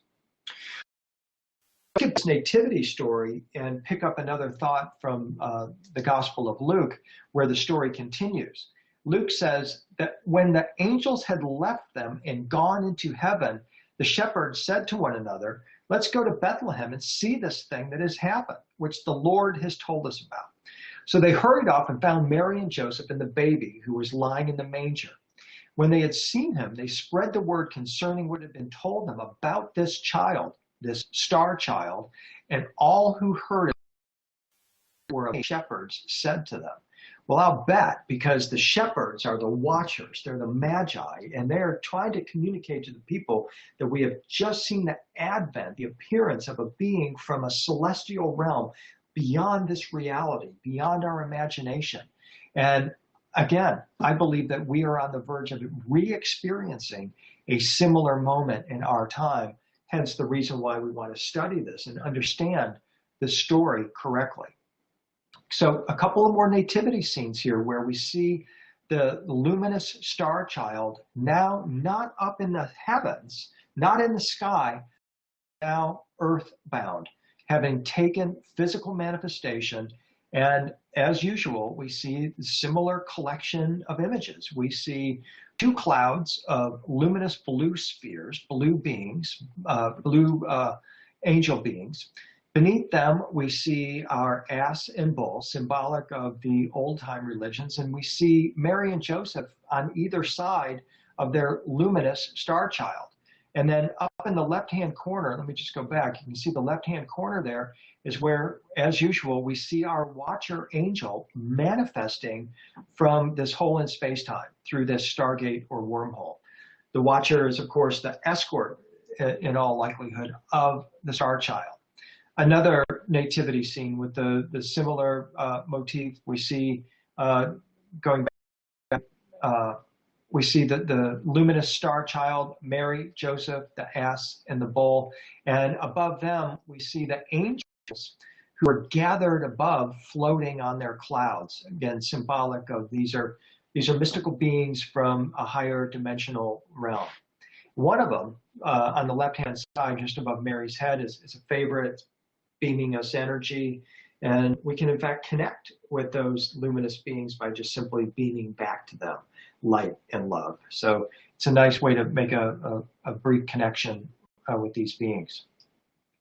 Another one, Gabriele Fabriano's Adoration of the Magi, quite elaborate, very luxurious looking, with Christ overseeing the whole thing with the red-winged seraph above him. They're always present because the watcher angels are conducting this entire plan of the manifestation of the star child. So here, just above Jesus' head, you see the luminous seraphim, the red-winged seraphim, Jesus offering us a blessing, and the Magi who are kneeling before this luminous child.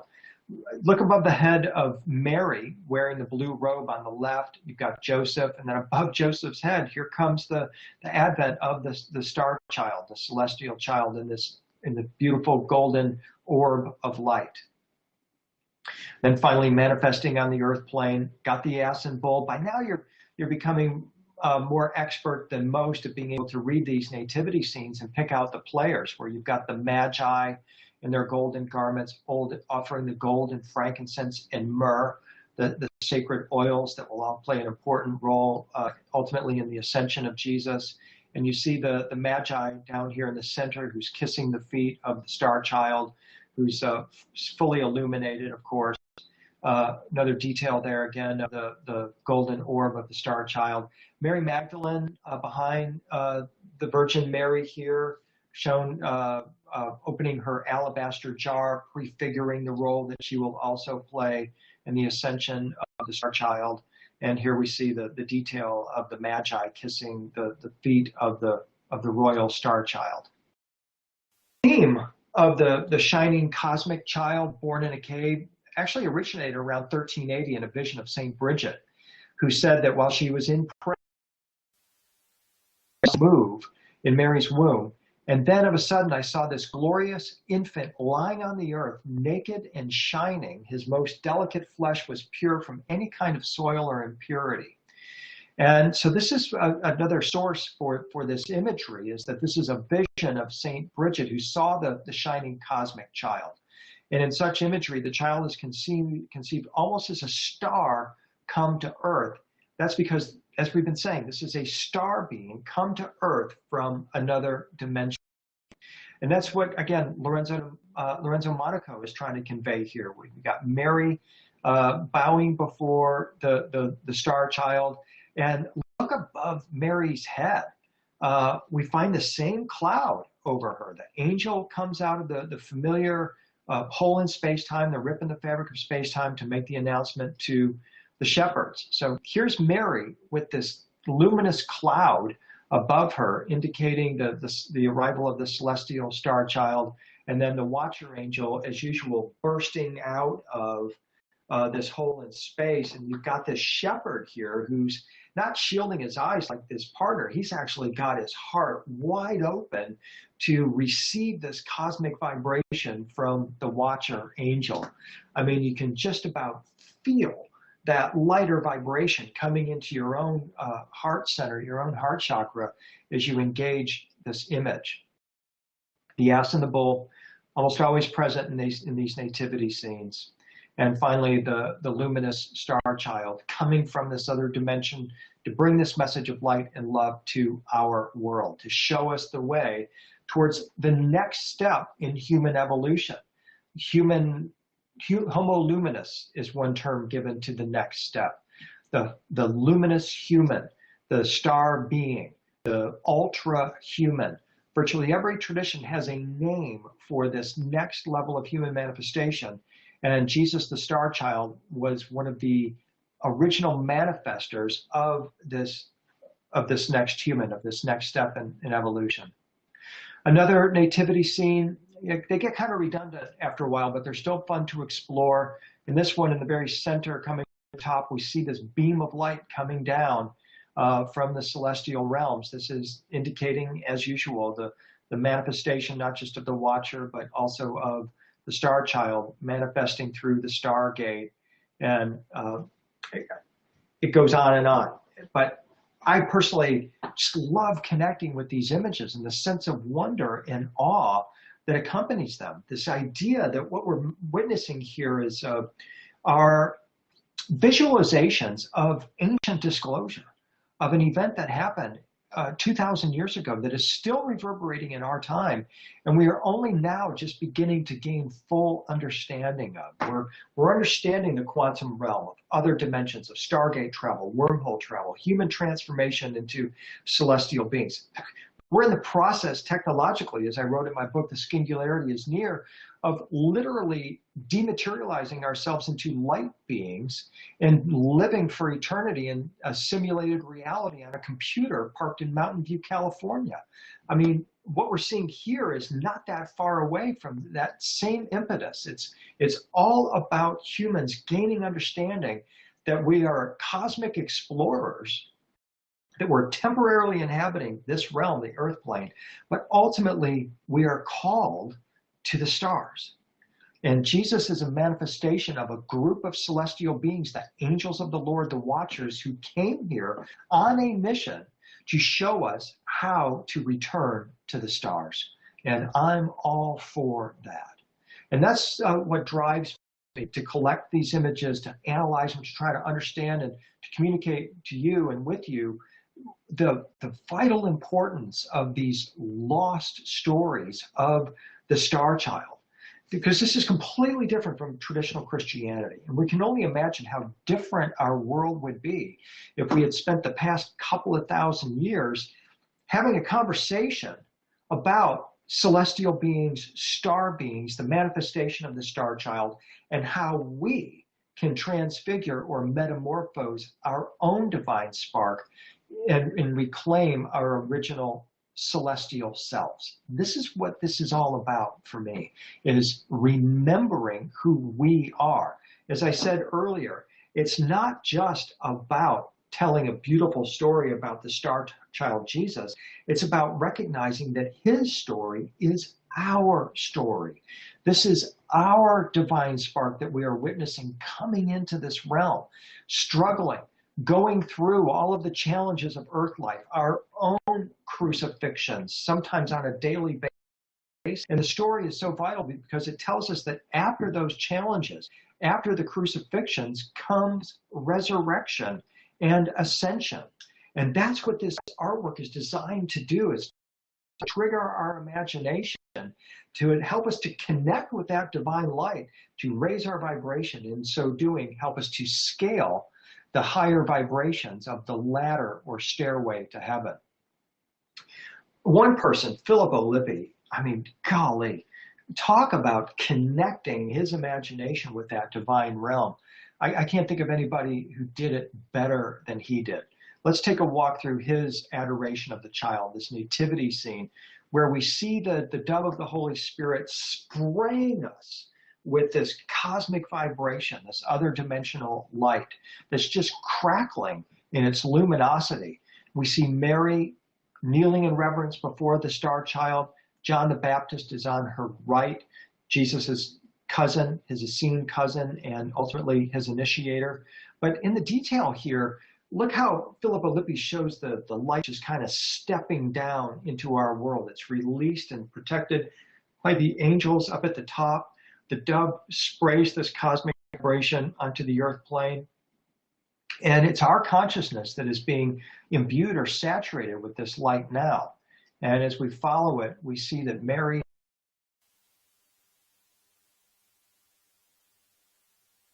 illuminating this cosmic light or vibration. Lippi, also including John the Baptist, even more dramatically, in my opinion, conveys this idea of the conduit or a gateway filled with stars. This is a stargate, the openings in heaven out of which this divine light emerges, that or divine light, and certainly is one of the key forces that ultimately creates the transmutation of Jesus's body into light. So look at how he just conveys this idea of the beam and the power of this light or vibration coming into our world. Again, it's practically palpable. And now he wraps the baby star child in a transparent linen garment, foreshadowing or prefiguring his ultimate resurrection and ascension as symbolized by the linen shroud of Turin. So very, very detailed bit of imagery here coming from Filippo Lippi. A couple more examples, and then we'll move on to the next section of our presentation. This is Botticelli's take on it. During the Renaissance, they were trying to convey this idea, a new notion, came from the Corpus Hermeticum, an adage or law. As above, so below was the adage.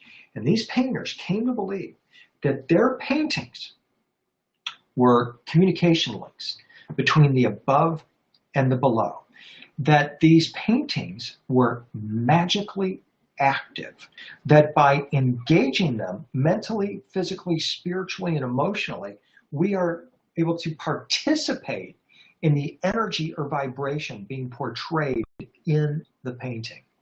This is called theurgy, divine magic or alchemy, using tones, lights, and plants to connect with the divine realm. And so this is why you see these painters like Botticelli and Filippo Lippi and others trying to convey this idea of bringing the above to the below. Same thing the ancient Egyptians were conveying in their temple imagery as well. So it's really powerful stuff here that they're telling us here and showing us, is that we, through our imagination, can connect with the divine realms, bring a star child to life in our realm, in ourselves, that we in fact are guided by the watcher angels, that we too came from an other dimensional realm, that we are in fact pilgrims wandering around in this land, and that we all came here to experience our birth, our baptism, our transfiguration, our crucifixions, our resurrection, and ultimately our ascension. And that was the mission of the Star Child, was to show us how we too can follow that path, ladder, or stairway to heaven. So again, just a couple more images before we close this section, but a comment, and that is that the entire mystery of Christianity hangs on the fact that Jesus entered our world from another celestial realm as a star child and took upon himself a human body of flesh and blood. We're talking about Jesus as a celestial being, Jesus star child. This is why he is shown sheathed in these rays of light. His birth was a cosmic event. It was a moment of disclosure directed and performed by the Essenes, who drew upon the same magic and astronomy as the Magi, but in fact were being directed by the watcher angels. To me, Jesus appears to be a sort of a Tulku. The Magi knew to look for him. The Tulku are these reincarnating bodhisattvas who appear again and again on the same message, or with the same message of divine light and love, and raising all to a higher level of vibration, so that all will ultimately leave the earth before the Tulkus do. The doctrine of Tulku is in Tibetan Buddhist thought very closely parallels what the doctrine of Avatara is in Hindu Brahmanism.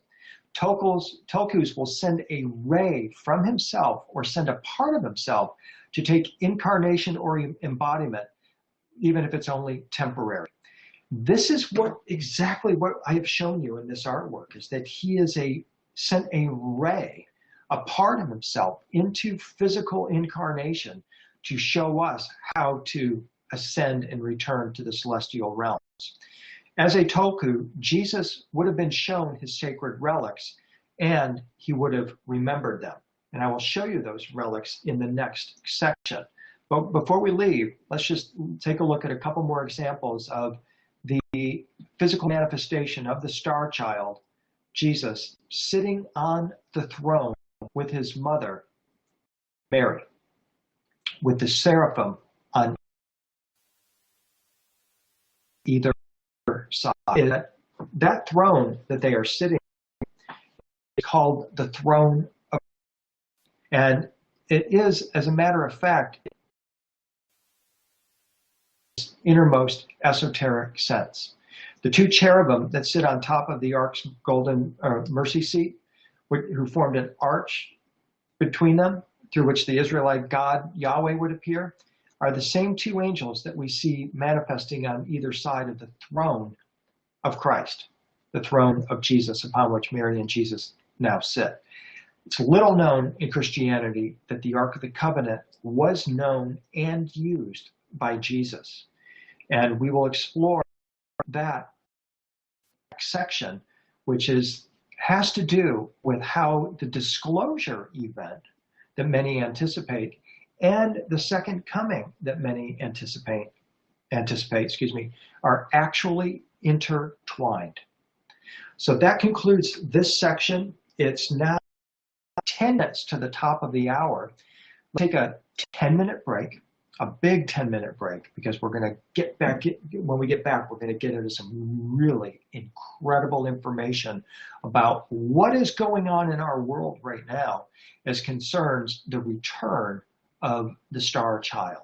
So thank you, ladies and gentlemen, very much for watching this section here. I'll look forward to sharing the final section with you in just a few moments. Thank you very much. Okay, everybody, welcome back, and thank you again for joining us. And want to give a big thank you to Neil and everybody at PortalToAscension. It's been a wonderful experience getting to connect with you in this way. I hope you've enjoyed what we've presented so far.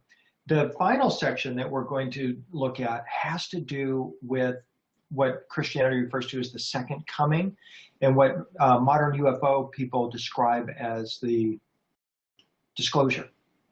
And we're going to see how those two events are actually and are in fact driving many of the current events in our world today.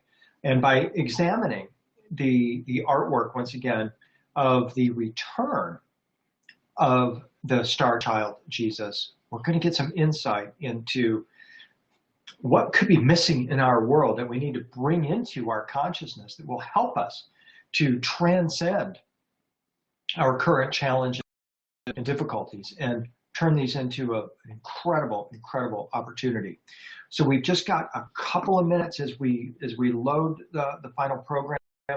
So I'm going to take a look over here at the comments section, see if there's anything that I can address while we're waiting for the program to load.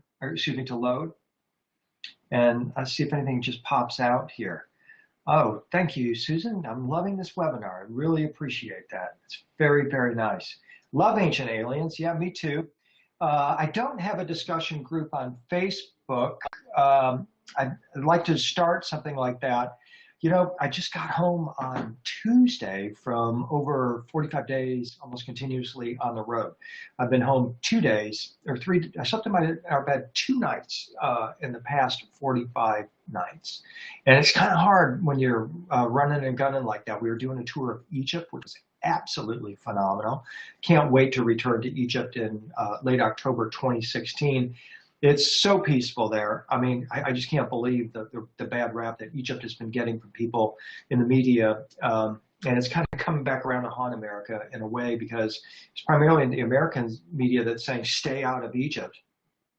And when in fact America is far more dangerous than Egypt. And it's quite alarming, in fact, what has happened in terms of the elevation of violence in America just in the past year or two. So my point is that in terms of discussion groups, it's kind of hard for me to commit to be able to be there all the time. I had a radio program, Revelations, on unknowncountry.com, and I had a good rhythm of doing those on a weekly basis, but then the travel just got to be too intense. That aside, but who knows, maybe 2016 we'll see a calming down, and that I'll be able to engage in a more of a constructive discussion or a discussion forum, because I sure do enjoy it. My favorite thing in presenting this material is being able to connect with people, and I mean, there's so many of you out there that have such incredible knowledge and experiences to share, and if I can anyway be a catalyst or a conduit for sharing of that knowledge and that experience, I am absolutely all for that. And so I thank you for that suggestion about the discussion group and see if maybe I can do that. So we're just about there in terms of our loading the program. So let me just take a quick look over here again and see if I can see anything else that pops out. Yeah, yeah, I like that comment. Again, it's Susan saying, we are learning to love our enemies for our ascension. Wow, that is such a big lesson right now. I mean, we're to love our neighbor as ourselves because we are all one. That is part of the Stargate metaphysics that you find in the New Testament. It's basic Christianity, right? But it's basic universal law. And that's a good kind of introduction to what we're going to be talking about in this last segment here, because ultimately, there is no way that, in my opinion, that the second coming event is described, the disclosure event we all hope for. There's no way that that is going to happen as long as humans are engaged in an Armageddon type of scenario. I just don't see it as a possibility. The only way we're going to be able to bring in the ultimate disclosure that we want and experience the ascension that we want is for masses of people to find their heart, to open the heart and become higher beings of light and love. It sounds simplistic, but that's the message that comes up over and over again. So great. Now we've got our final section loaded. The title of this presentation, this section of the presentation, is called The Return and the Throne. So let's get into this now, because what we're going to talk about in this section is the return of the Starchild and the ultimate promise of the return of the Starchild. I want to begin with a fragment from the Dead Sea Scrolls that we mentioned earlier. This was the song of the Archangel Michael, or by the Archangel Michael, in which he promised the Essenes that they would take a seat among those perfect forever, a mighty throne in the congregation of the gods. This is a goal of the Essene movement, was to transform ourselves as humans into angels or celestial beings so that we could ascend and claim our seat or our personal throne amongst the congregation of the gods, other angels, and just humans made perfect, as the book of Hebrews describes them. Goes on to say, for I have taken my seat in the congregation of the heavens, and none find fault with me. I shall be reckoned with the gods and established in the holy congregation. That's the goal right there, to become one of these watcher angels, perhaps again, and to take our seat at our throne. So the question then is, when they're going to be reckoned with the gods and they have taken their throne and been given this throne, how will they know when they have heard the song, so to speak, of the Archangel Michael? And when they ultimately have that throne, how will we be able to identify the throne of the Starchild? Well, the answer comes from my investigation into Russian Last Judgment art from the 14th century. Kind of obscure, well, okay, very obscure, kind of oddball, very oddball, showing the scene of Last Judgment, which is the second coming of Christ. What we see here is a sort of a layer cake of the universe. We see at the bottom of the image an earthly scene with this serpent snaking its way up a sort of invisible cosmic axis, finally making its way up into the throne of Christ. So here's all these blessed figures here, these saints and illuminated ones, getting ready to go through this golden gate guarded by the seraphim, the burning ones, the red-winged seraphim, the watcher angels. They're watching for these figures so that they can open the gate for them. And then here is this serpent snaking its way up this invisible cosmic axis, going all the way up into this cloud where we find the throne of Christ, where in fact we see the resurrected Christ as a luminous humanoid figure riding upon a blue sphere. He is shown here traveling through the cosmos on this blue sphere, and right beneath him are two angels, assuredly watcher angels again, who are guarding or protecting some kind of a device or an object. So here's the detail here of the Starchild in the luminous bubble on the blue sphere. As I was first introduced to it, it just had such strange imagery that it just compelled me to dive into it. It immediately reminded me of Tibetan images that show the path of ascension, the path of the Milky Way, in fact. This is what we see on the right. It's called the path of calm abiding. And what we see is this white pathway snaking its way up from the earth plane up into the cosmic realms, where we see a rainbow bridge manifest with pink elephants coming and going across this rainbow bridge and entering into the pure land of the Buddhas, this other dimensional realm out of which the Buddhas manifested. When I put these images together, I said, wow, okay, I think they're telling the same story. I started to the judgment images, and I was led to the work of Dr. David Goldfrank at the University of Maryland. And he was the only scholar that I could find that was making a commentary on the Russian Last Judgment images. In fact, what he said is that you see on the serpent there that it's got those lines going across the serpent. There's usually 19 or 21 of those, he said. And what they represent are, in his words, cosmic toll booths. This represents the path of the soul going through these various cosmic toll booths until it reaches the throne of Christ. Well, I, of course, said cosmic toll booth. How about Stargate?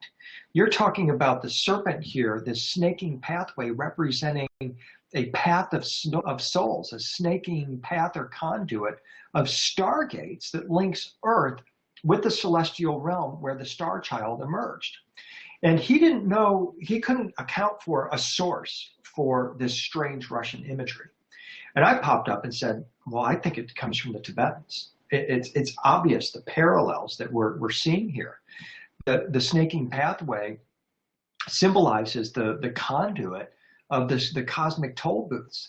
As we see the elephants ascending this pathway, they turn from gray to pink or white, meaning they become purified. They are going along this path of ascension, becoming ascended beings or purified beings, so now that they can come and go as they please across the rainbow bridge, linking Earth with the celestial realms. This is what the bodhisattvas and the rainbow body beings can do. They can take on physical manifestation anytime they wish. And I believe that this is the source of that Russian Last Judgment imagery, and it's showing us the Christian version of this snaking path of souls, of stargates that links Earth with these higher dimensional realms. In this example, you clearly see the layer cake effect. We're down on the Earth plane. We see the serpent beginning its journey, and it goes up 1 layer, 2 layers, 3 layers into the higher dimensional realms. As usual, you've got the bishops and the saints and so forth making a pathway through this gateway, guarded as always by the watchers, the red-winged seraphs or seraphim. And you also have the snake making its way, the conduit, up into the higher dimensional realms. And as usual, you've got this strange device, always present in these Last Judgment images or images of the second coming. And then ultimately up on top, you've got Jesus Starchild on his rainbow throne with his red-wing Hot Wheels in his concentric ring, symbolizing the portal or the gateway. You've got Adam and Eve and John the Baptist and Mary Magdalene, or Mary, opening up this portal or gateway.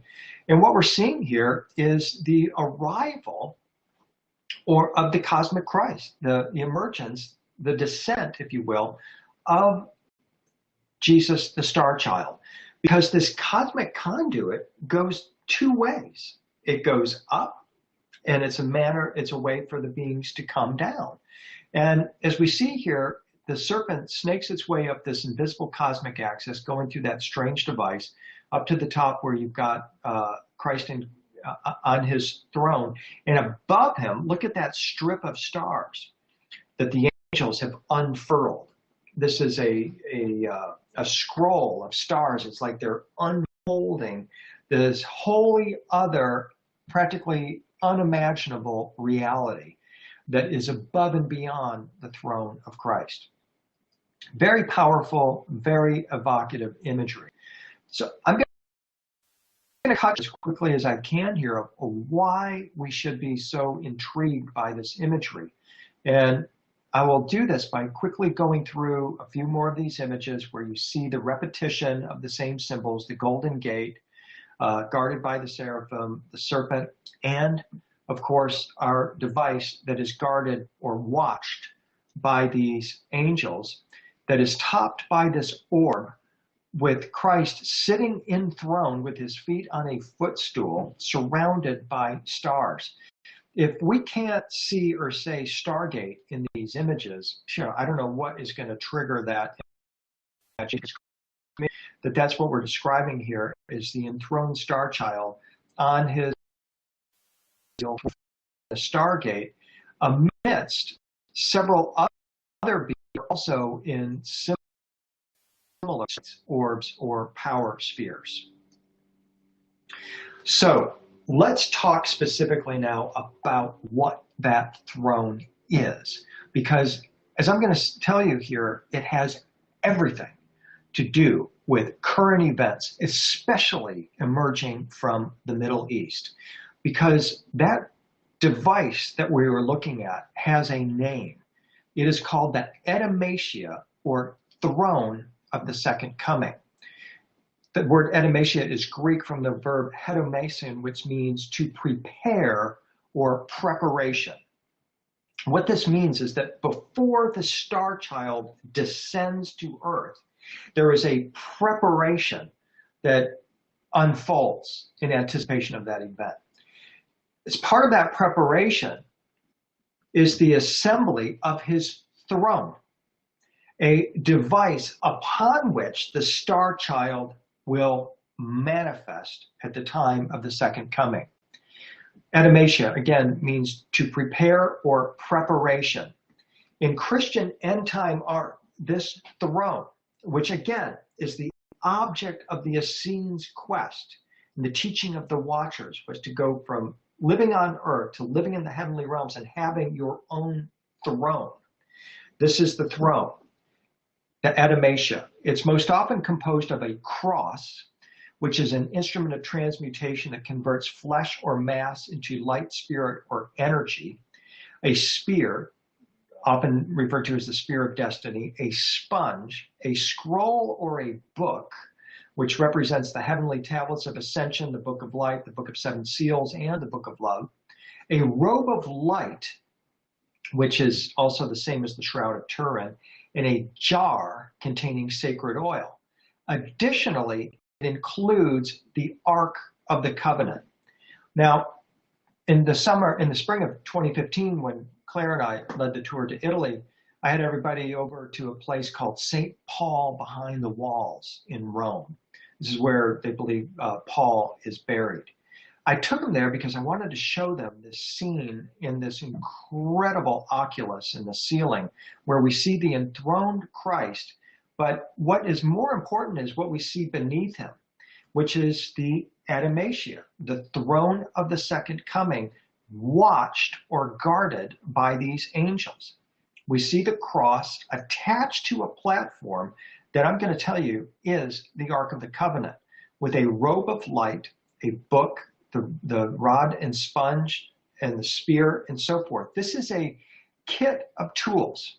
It's a kit of ascension tools that will be assembled at the time of the return of Jesus the Starchild.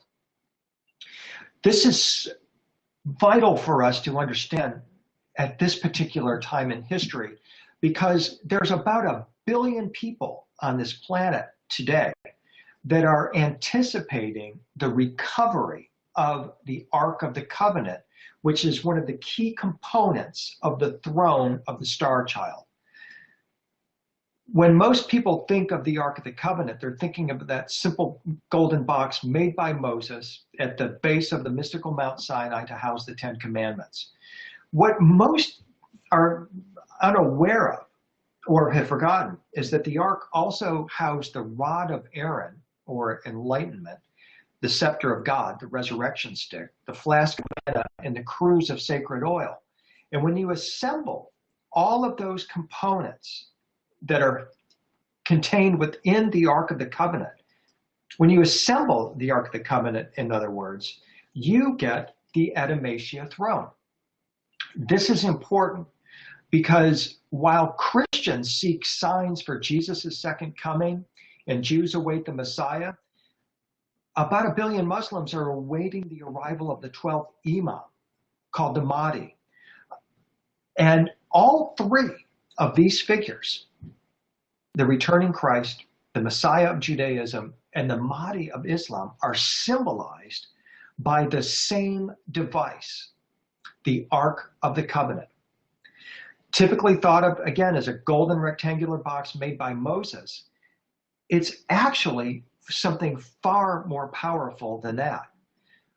The complete device is, in fact, the Adamastia throne of Christ. Initiates like Moses, Jesus, and probably Muhammad were highly trained initiates who had achieved advanced spiritual consciousness well beyond the average human and had assembled this complete device. Now, some people don't like to talk about the prophetic underpinnings of our current events. And they don't want to believe that a search for the Ark of the Covenant is unfolding worldwide right now, and that it is part of the disclosure of the reality of extraterrestrial visitors to Earth, especially higher dimensional beings coming from the angelic realm. But that is the fact of what is happening in the Middle East today. I'll quote Joel Rosenberg. He's one of your kind of very conservative commentators on this, but extremely knowledgeable and just a bit scary. I'd like to put just a bit scary in here, not just for effect, but because this is the reality that we are living in right now. It is what is driving our reality. Says Rosenberg, there is a dramatic shift underway in the Muslim world. The most serious threat we face in the Middle East and North Africa is no longer radical Islam, but apocalyptic Islam. We face not just one, but two regional regimes whose rulers are driven not merely by violent political ideology or by extremist theology, but by apocalyptic genocidal eschatology or end times theology. The first is the Islamic Republic of Iran. The second is the Islamic State or ISIS. The leaders of the former are Shia Muslims, the latter are Sunni. Both believe that we are living in the end of days as predicted in their ancient prophecies. Both believe that any moment now their Messiah, the Mahdi, will be revealed on earth as he establishes his global Islamic kingdom and impose Sharia law. Both believe that Jesus will return not as the Savior of God, but as a lieutenant to the Mahdi, and that he will force non-Muslims to convert and die. What's more, both believe that the Mahdi will come only when the world is engulfed in chaos and carnage. And this is the point of what groups like ISIS and others are trying to inflict on the world right now. They believe they can accelerate the return of this figure by creating chaos, hence their mission. But the only way that they will know when the Mahdi returns is because he will be identified by his symbol, the Ark of the Covenant, which is the same symbol or device as the Jewish Messiah and also the returning Christ.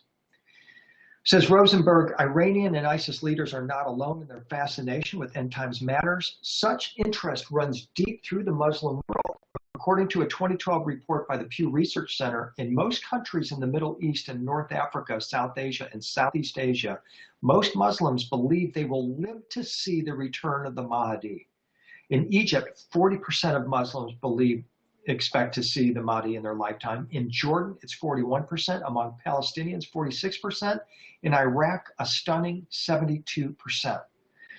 You've got 1 billion people out there who believe that the Ark of the Covenant is about to be revealed in our world, and that the Mahdi, the Islamic Messiah, will be the one to reveal it. You've got about 1 billion Christians who believe in the second coming of Christ. They don't really, for the most part, realize that there is a throne that must be assembled in anticipation of the arrival of this figure, and that that throne is the same as the symbol of the Islamic Messiah, the Mahdi.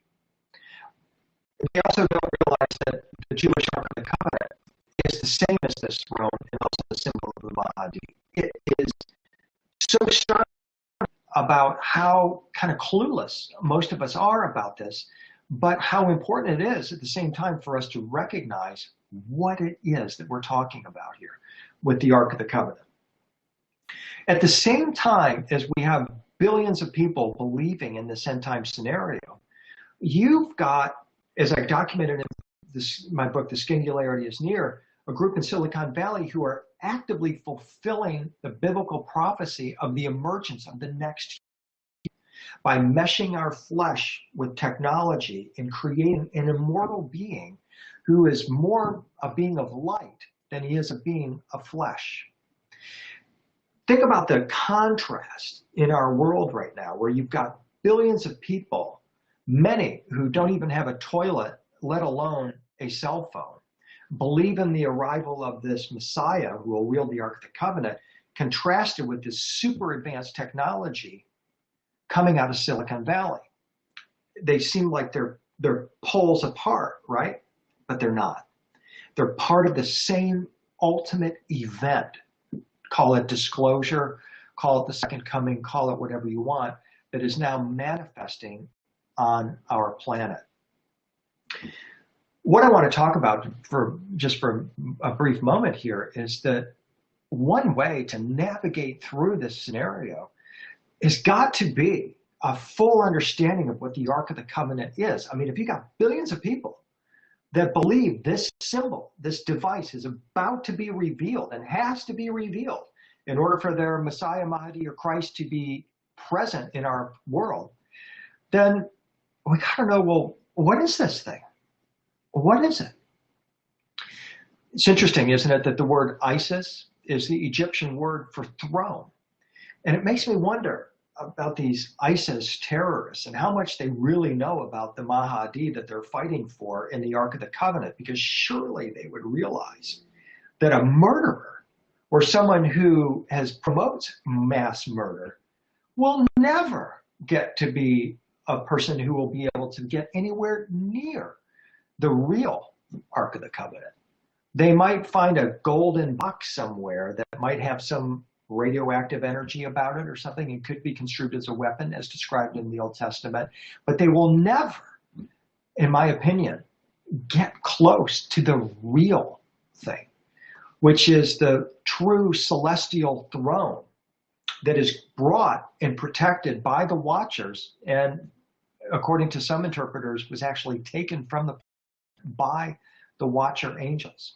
So let's get into this here for our own education to see how the Ark of the Covenant will play its role in the disclosure event and also the second coming of the Starchild. This is an Ethiopian depiction of the full throne of Christ with the Ark platform, the robe of golden light, the book, the cross attached. And as you can see, it's guarded by the seraphim angels. This is because the artist must have known that the Ark of the Covenant was brought to earth by the seraphim and is guarded and protected by these watcher angels.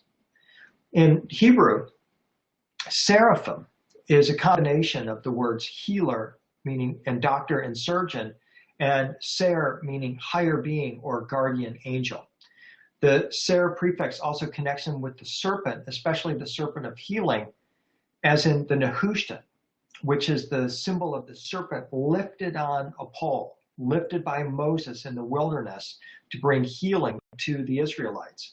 The Nehushtan is literally the logo of the seraphim. It is a device that was brought by the seraphim. It is also a device that manifests the watcher angels on earth. All we have to do is take the Nehushtan and put it on top of the Ark of the Covenant, and you've got the complete throne of Christ and the logo of the seraphim angels, or the watchers. It's found in ancient Egypt as well, as I've demonstrated in several of my works, where you see what is called the head of Osiris, the hieroglyph of the head of Osiris in the upper left, a serpent on a pole that is put on top of the glyph that resembles a portal or a gateway in between the two tet or power pillars. You assemble that, you get the throne of Osiris. And I'm convinced that the throne of Osiris and the throne of Christ are actually the same thing. Sticking with Egypt, we find the patch or the winged serpent symbol of the seraphim angels on the shoulder of Horus. And this leads us into a couple of interesting areas here. One, it indicates that Horus is a seraphim angel, and that the seraphim are not always portrayed as red-winged beings. They are in fact portrayed as blue beings as well. And that's a very important connection to make here. Do we have blue angels that are coming into our world? I've heard conversations on Gaiam TV and elsewhere about blue avian beings. Now, they never make the connection between their blue avians, their blue bird beings, and the bluebirds of ancient Egypt and of Christianity.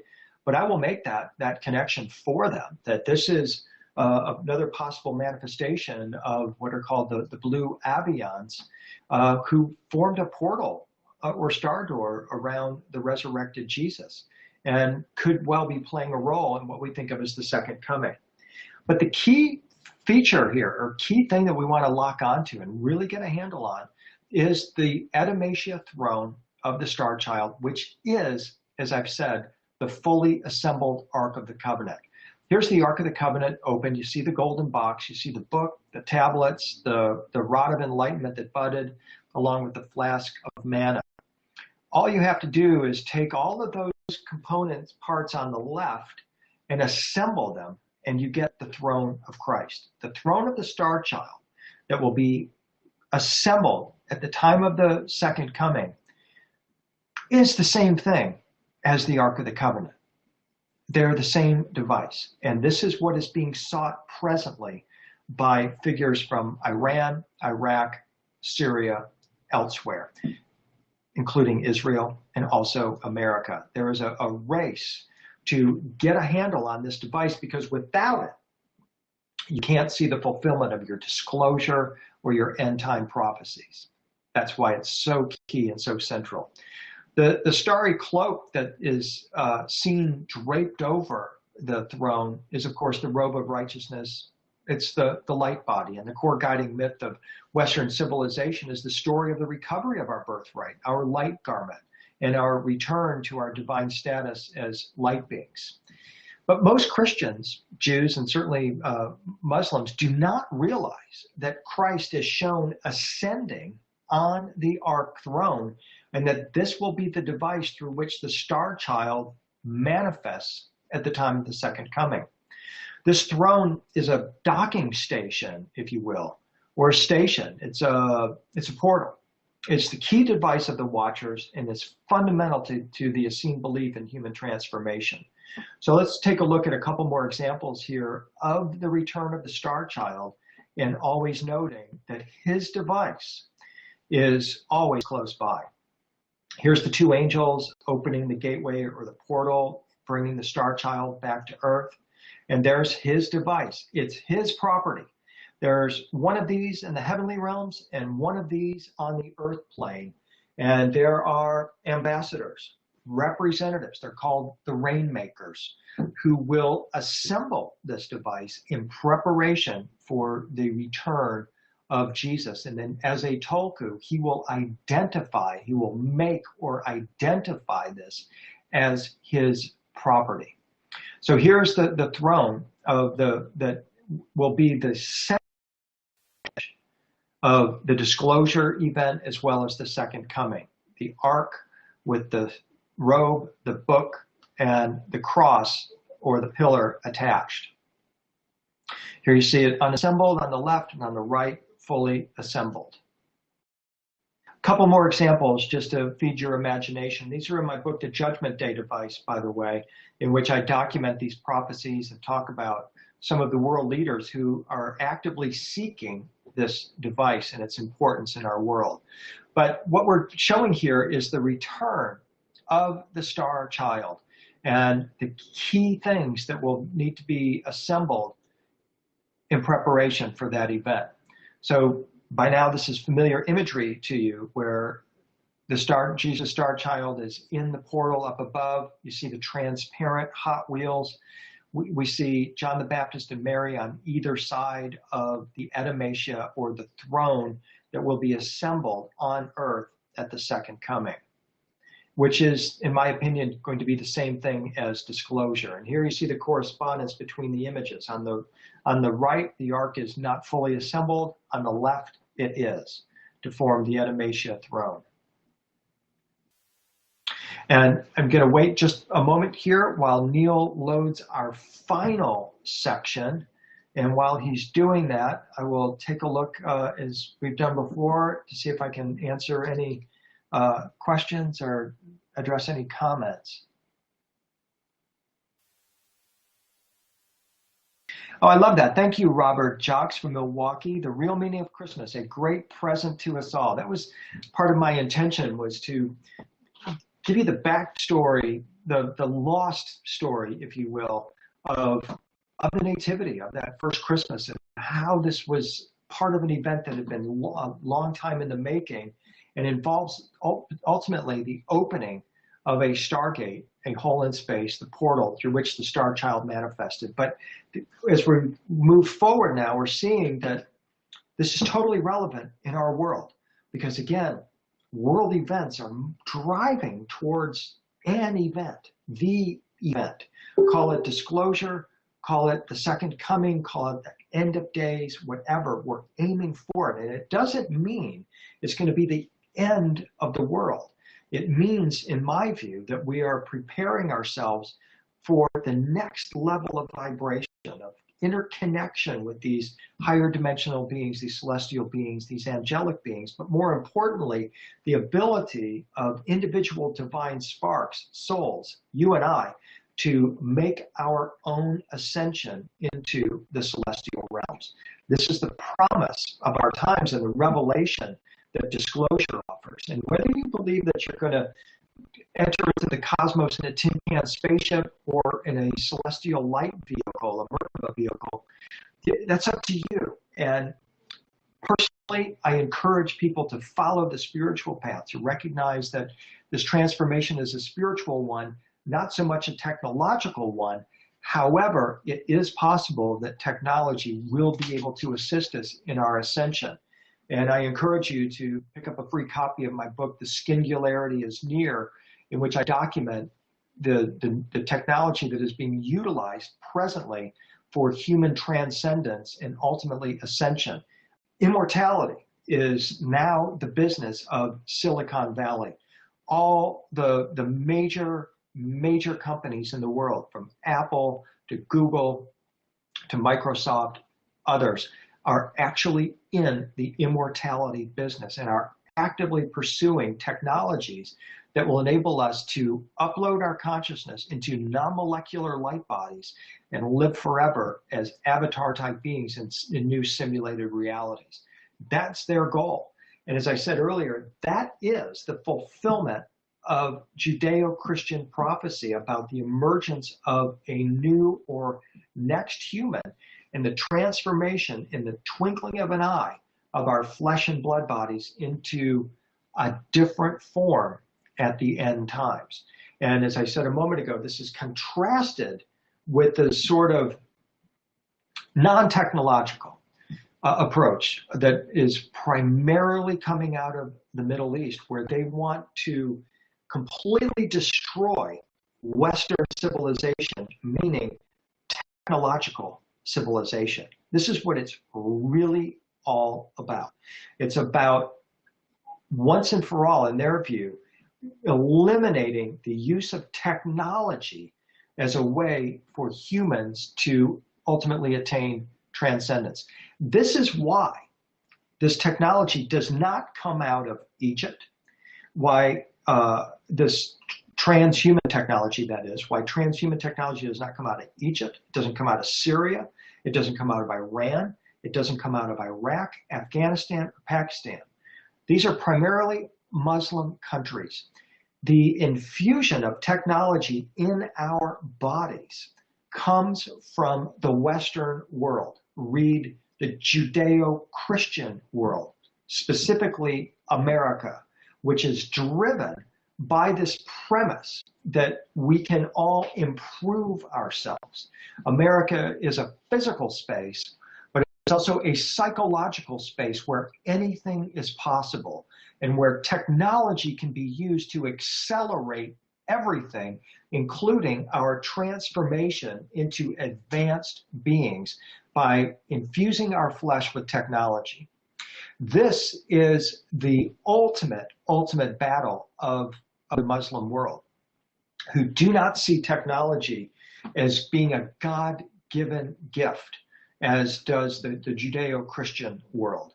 And this is why this time it has so much drama and intensity about it, because you have people that, as I said a moment ago, 1 billion people in the Muslim world who mostly do not have toilets and do not even, and of course don't have telephones. So that means they are not living in the 21st century with the rest of us. They are living in another world, and they want to keep the world locked into this pre-21st century, pre-technological way of existence. And that's what's ultimately driving this so-called war on terror. These are the two conflicting viewpoints. But in my opinion, I think that what we're going to have to seek is a fusion and ultimate harmony, a blending of Judaism, Christianity, and Islam. There's no way that the three tracks can continue on the path that they're on now. The reason why is because of the introduction of nuclear proliferation. When you have radical countries on all sides that possess nuclear weapons, they will use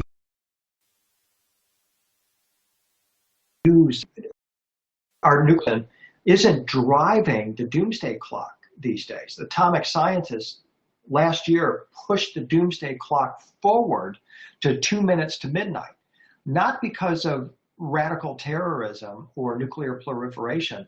They pushed the doomsday clock forward due to artificial intelligence.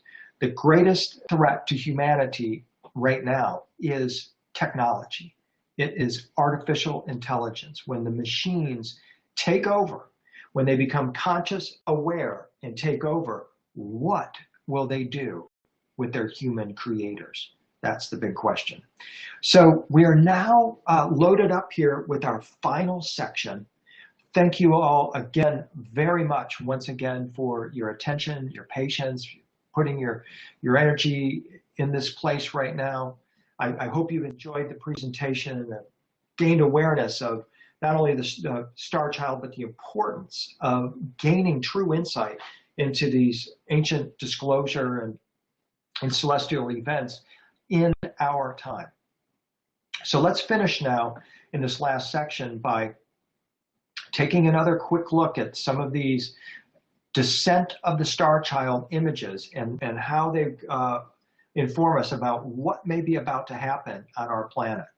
So again, going back, we're looking at this last judgment image. We looked at it earlier. It's from Voronet in Romania. We see the layer cake with Jesus ultimately up at one of the higher levels. He's in his bubble of light, his luminous portal. He's got his Hot Wheels at his feet. And we see this stream of energy coming from this higher realm. Right beneath him is his throne, which is the throne of the second coming, his property. It's his device. It belongs to him. He will ultimately utilize this device once it's assembled.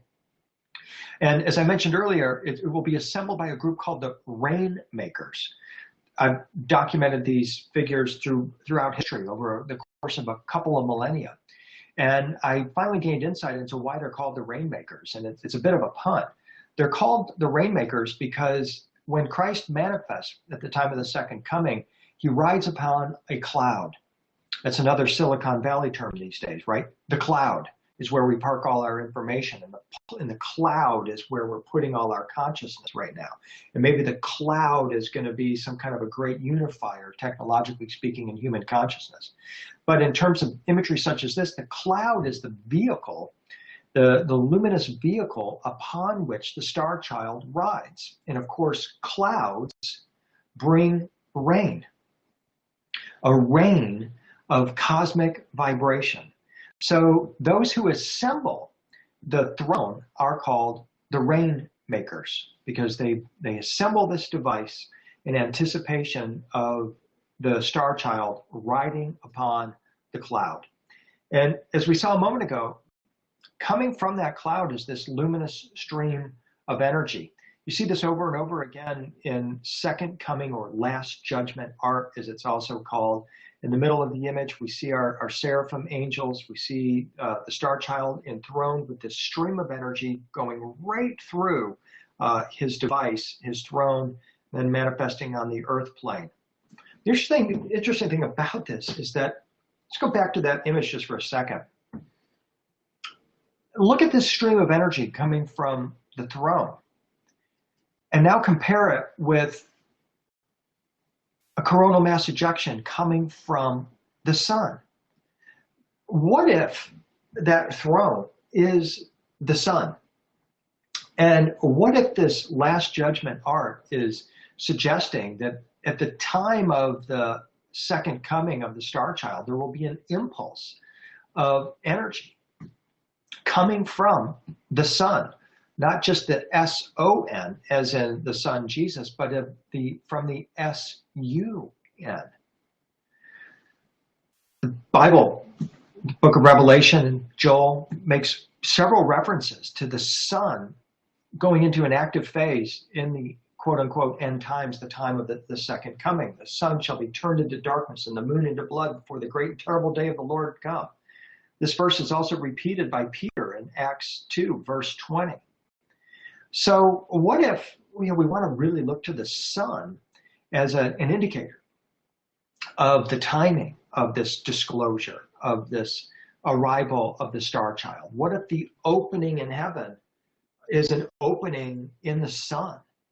And what if the sun, as the ancient Egyptians taught and Russian scientists affirm, is in fact a sun tunnel, a star tunnel, or a Stargate?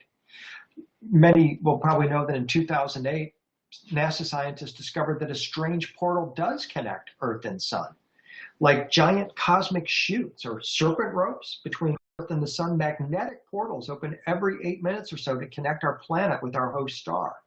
Once the portals open, loads of high-energy particles can travel the 93 million miles through the conduit during its brief opening, space scientists say.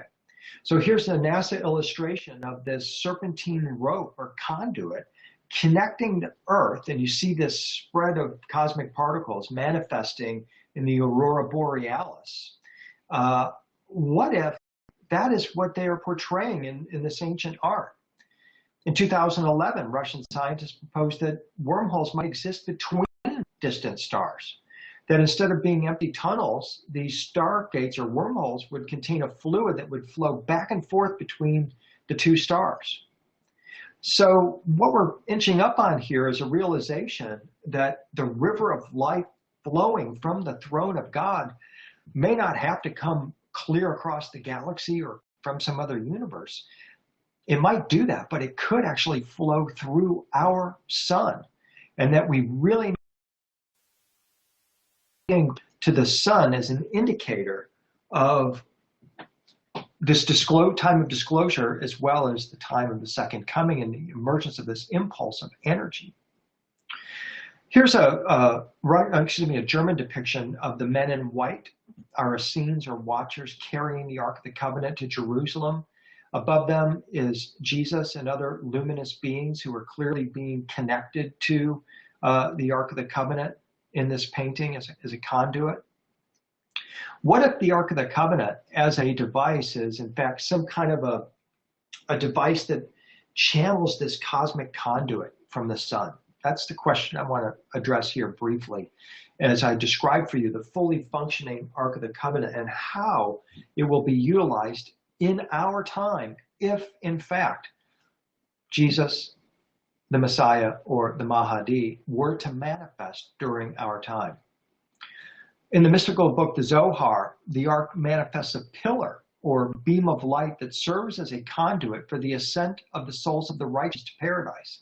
It's called the foundation of the Mount of Sion, which is thought of as a cosmic center. This pillar of light is a plasma pillar that emanates from the Ark and is actually the throne of God.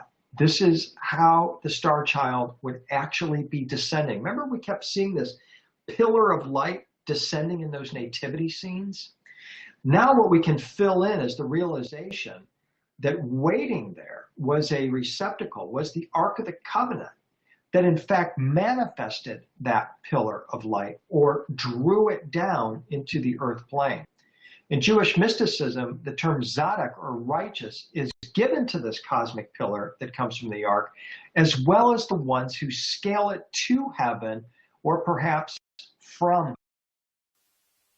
This is the point of the Ark of the Covenant. You can imagine that if it is recovered in our time and used in a moment of disclosure or manifestation of the Christ Messiah or Mahdi, that those with open hearts and open minds would actually perceive this pillar manifesting from the Ark and coming into the earth plane.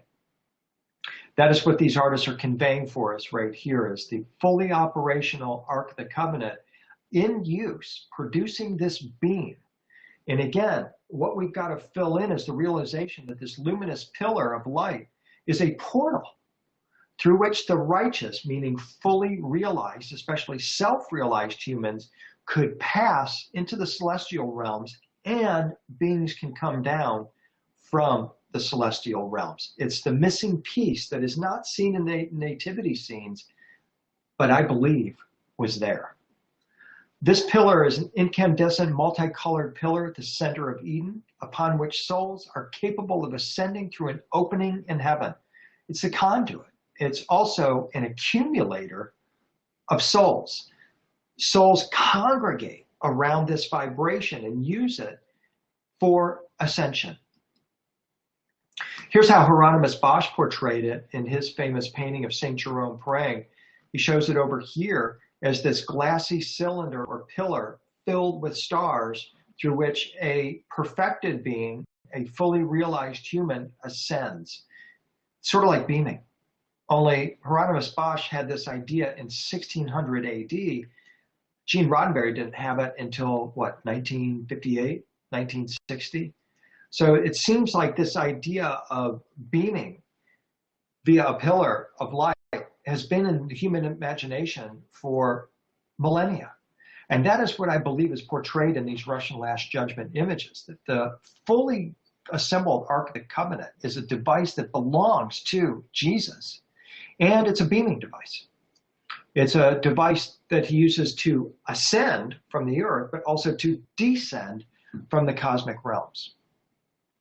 Here's an example from the 12th century of Jesus ascending. You've got your two angels on either side. He's sitting.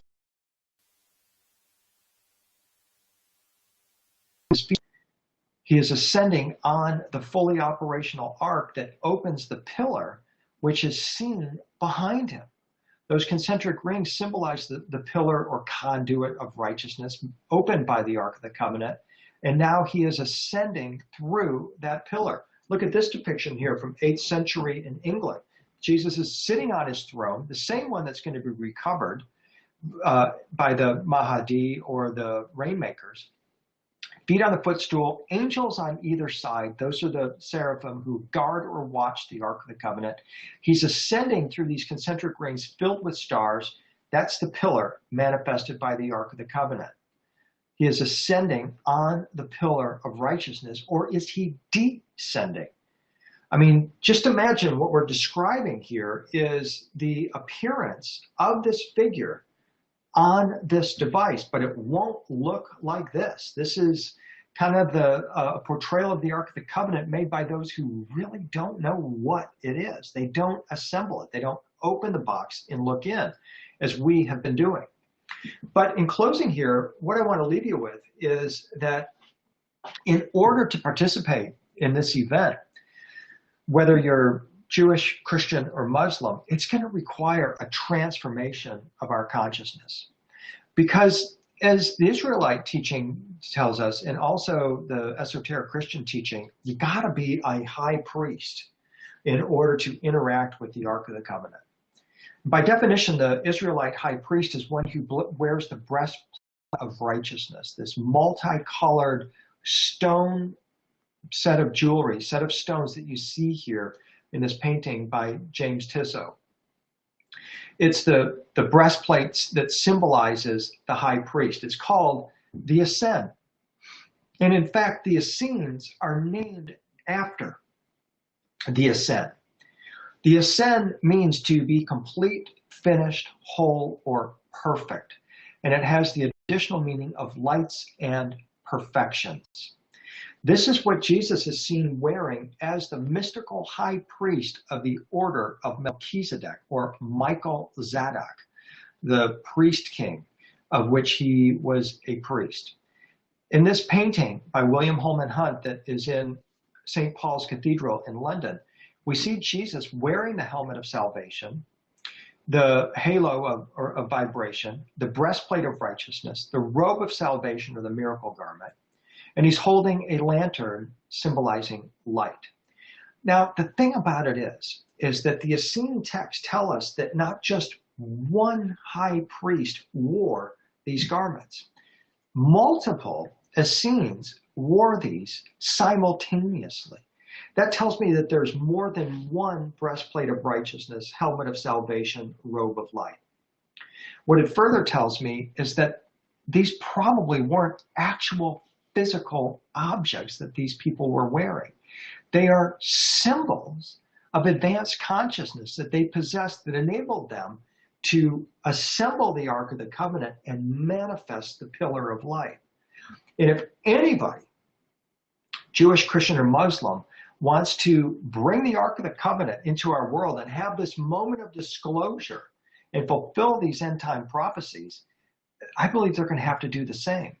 What I mean is they're going to have to activate their higher consciousness. They're going to have to open their heart and put on the breastplate of righteousness. They're going to have to wear the robe of light, the shining luminescent robe. And in my opinion, murderers and terrorists will never be able to accomplish that. And this is my message to all people who seek this device for the love of power. It's about the power of love. And only they who have put on all of the garments of the high priest and high priestess, including the robe of light and the helmet and the breastplate, will be able to participate in this moment of disclosure and this end time event that we refer to as the second coming. Only then will you be able to enter the cube-shaped Holy of Holies. And in the evidence that I presented in the Judgment Day device, I showed that the Ark of the Covenant is a portal. It's an intersection between heaven and earth. And that the reconstructed Temple of Solomon, which they say will be rebuilt to house this device, is a place of ascension. It's key for us to understand that. It was not built with hands, this Temple of Solomon. What this tells me is that this temple and the device that will be placed in it may not have a physical manifestation. It will be built without hands in our imagination. It will be something that we will create in our bodies.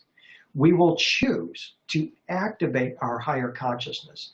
We will choose to open our heart and be beings of love. We will choose to wear the belt of truth, meaning we will speak only truth. we will choose to wear the sandals of peace of the high priest. And only in putting those garments on and all of those psycho-spiritual attributes will we then be able to engage the Starchild. Because otherwise, I'm not sure if we'll be able to see this figure. And this is the importance of images such as this of Gabriel appearing before Zacharias, the father of John the Baptist. Gabriel is here to announce to Zacharias that Zacharias' wife, Elizabeth, will bear John the Baptist as a child, another star child. And as you can see, Zacharias is fully attired with the crown, the breastplate, the belt, the sandals, the robe, in preparation for engaging or encountering this super fast moving, higher vibrational being, the Archangel Gabriel. That is what we all need to do today to prepare. We need to activate our consciousness. We need to activate our heart. We need to put on and speak only truth and wear the sandals of peace. And in so doing, we will put ourselves at the vibration of not only the high priest Jesus, but also Padmasambhava, the guru. We will then be prepared to sit on the throne and hold the resurrection stick, which again is our spinal cord system. This is what I see as the ultimate moment of disclosure. It comes from a time when mass numbers of people commit to their ascension, to fully understanding that the ascension mysteries are within us. It's not necessarily seeking a tin can spaceship. It's rather putting on the crown, activating our resurrection stick, our spinal cord system, putting our compassion in action, radiating golden rays, and living life as the wise beings we know that we are and can be. And so this is what we're seeing here in the crossover here is the Starchild now is the high priest engaging us energetically and saying, do it. Put on the breastplate, but don't look for it as jewels out here. Look for it as a jewel that is revealed from within you, the jewel in the heart of the lotus. Om Mani Padme Hum. Om Mani Padme Hum. Claire chants that all the time, and it's a setting her intention to reveal that jewel, that breastplate from within herself.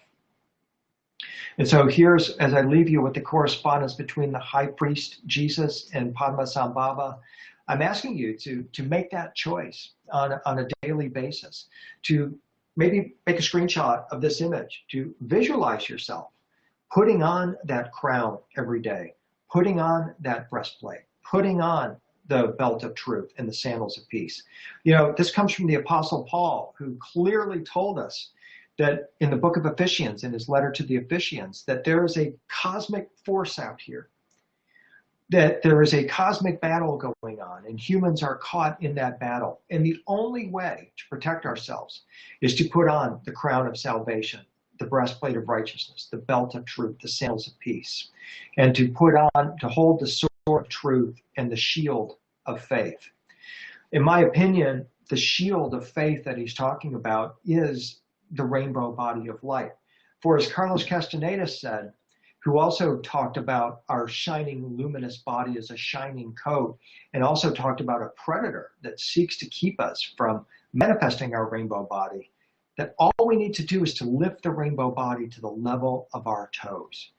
That's something I believe is achievable by all of us. We can all lift our vibration just to the level of the toes, and that will give us a glimpse of the incredible and glorious energy of these beings, enough to where we can enter into their field and they can come into our field and uplift us even to the higher levels. So how do we achieve this body? Attaining this rainbow light body, robe of glory, is the subject matter of the Gnostic robe of glory, or the hymn of the pearl that I mentioned earlier. It's a mystical work that illuminates the sayings of Jesus and compares the robe to a pearl.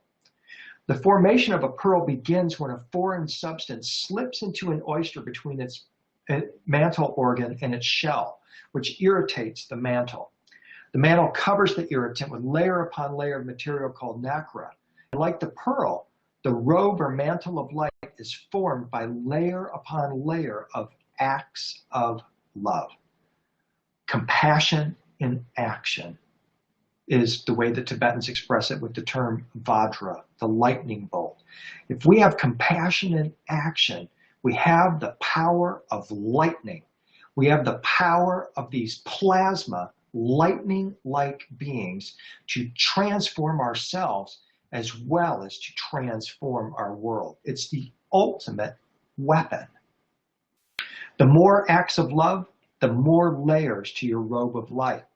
No acts of love, no robe of light, no Ark of the Covenant, no celestial manifestations, no arrival of the Messiah, the Christ, the Mahdi, whatever.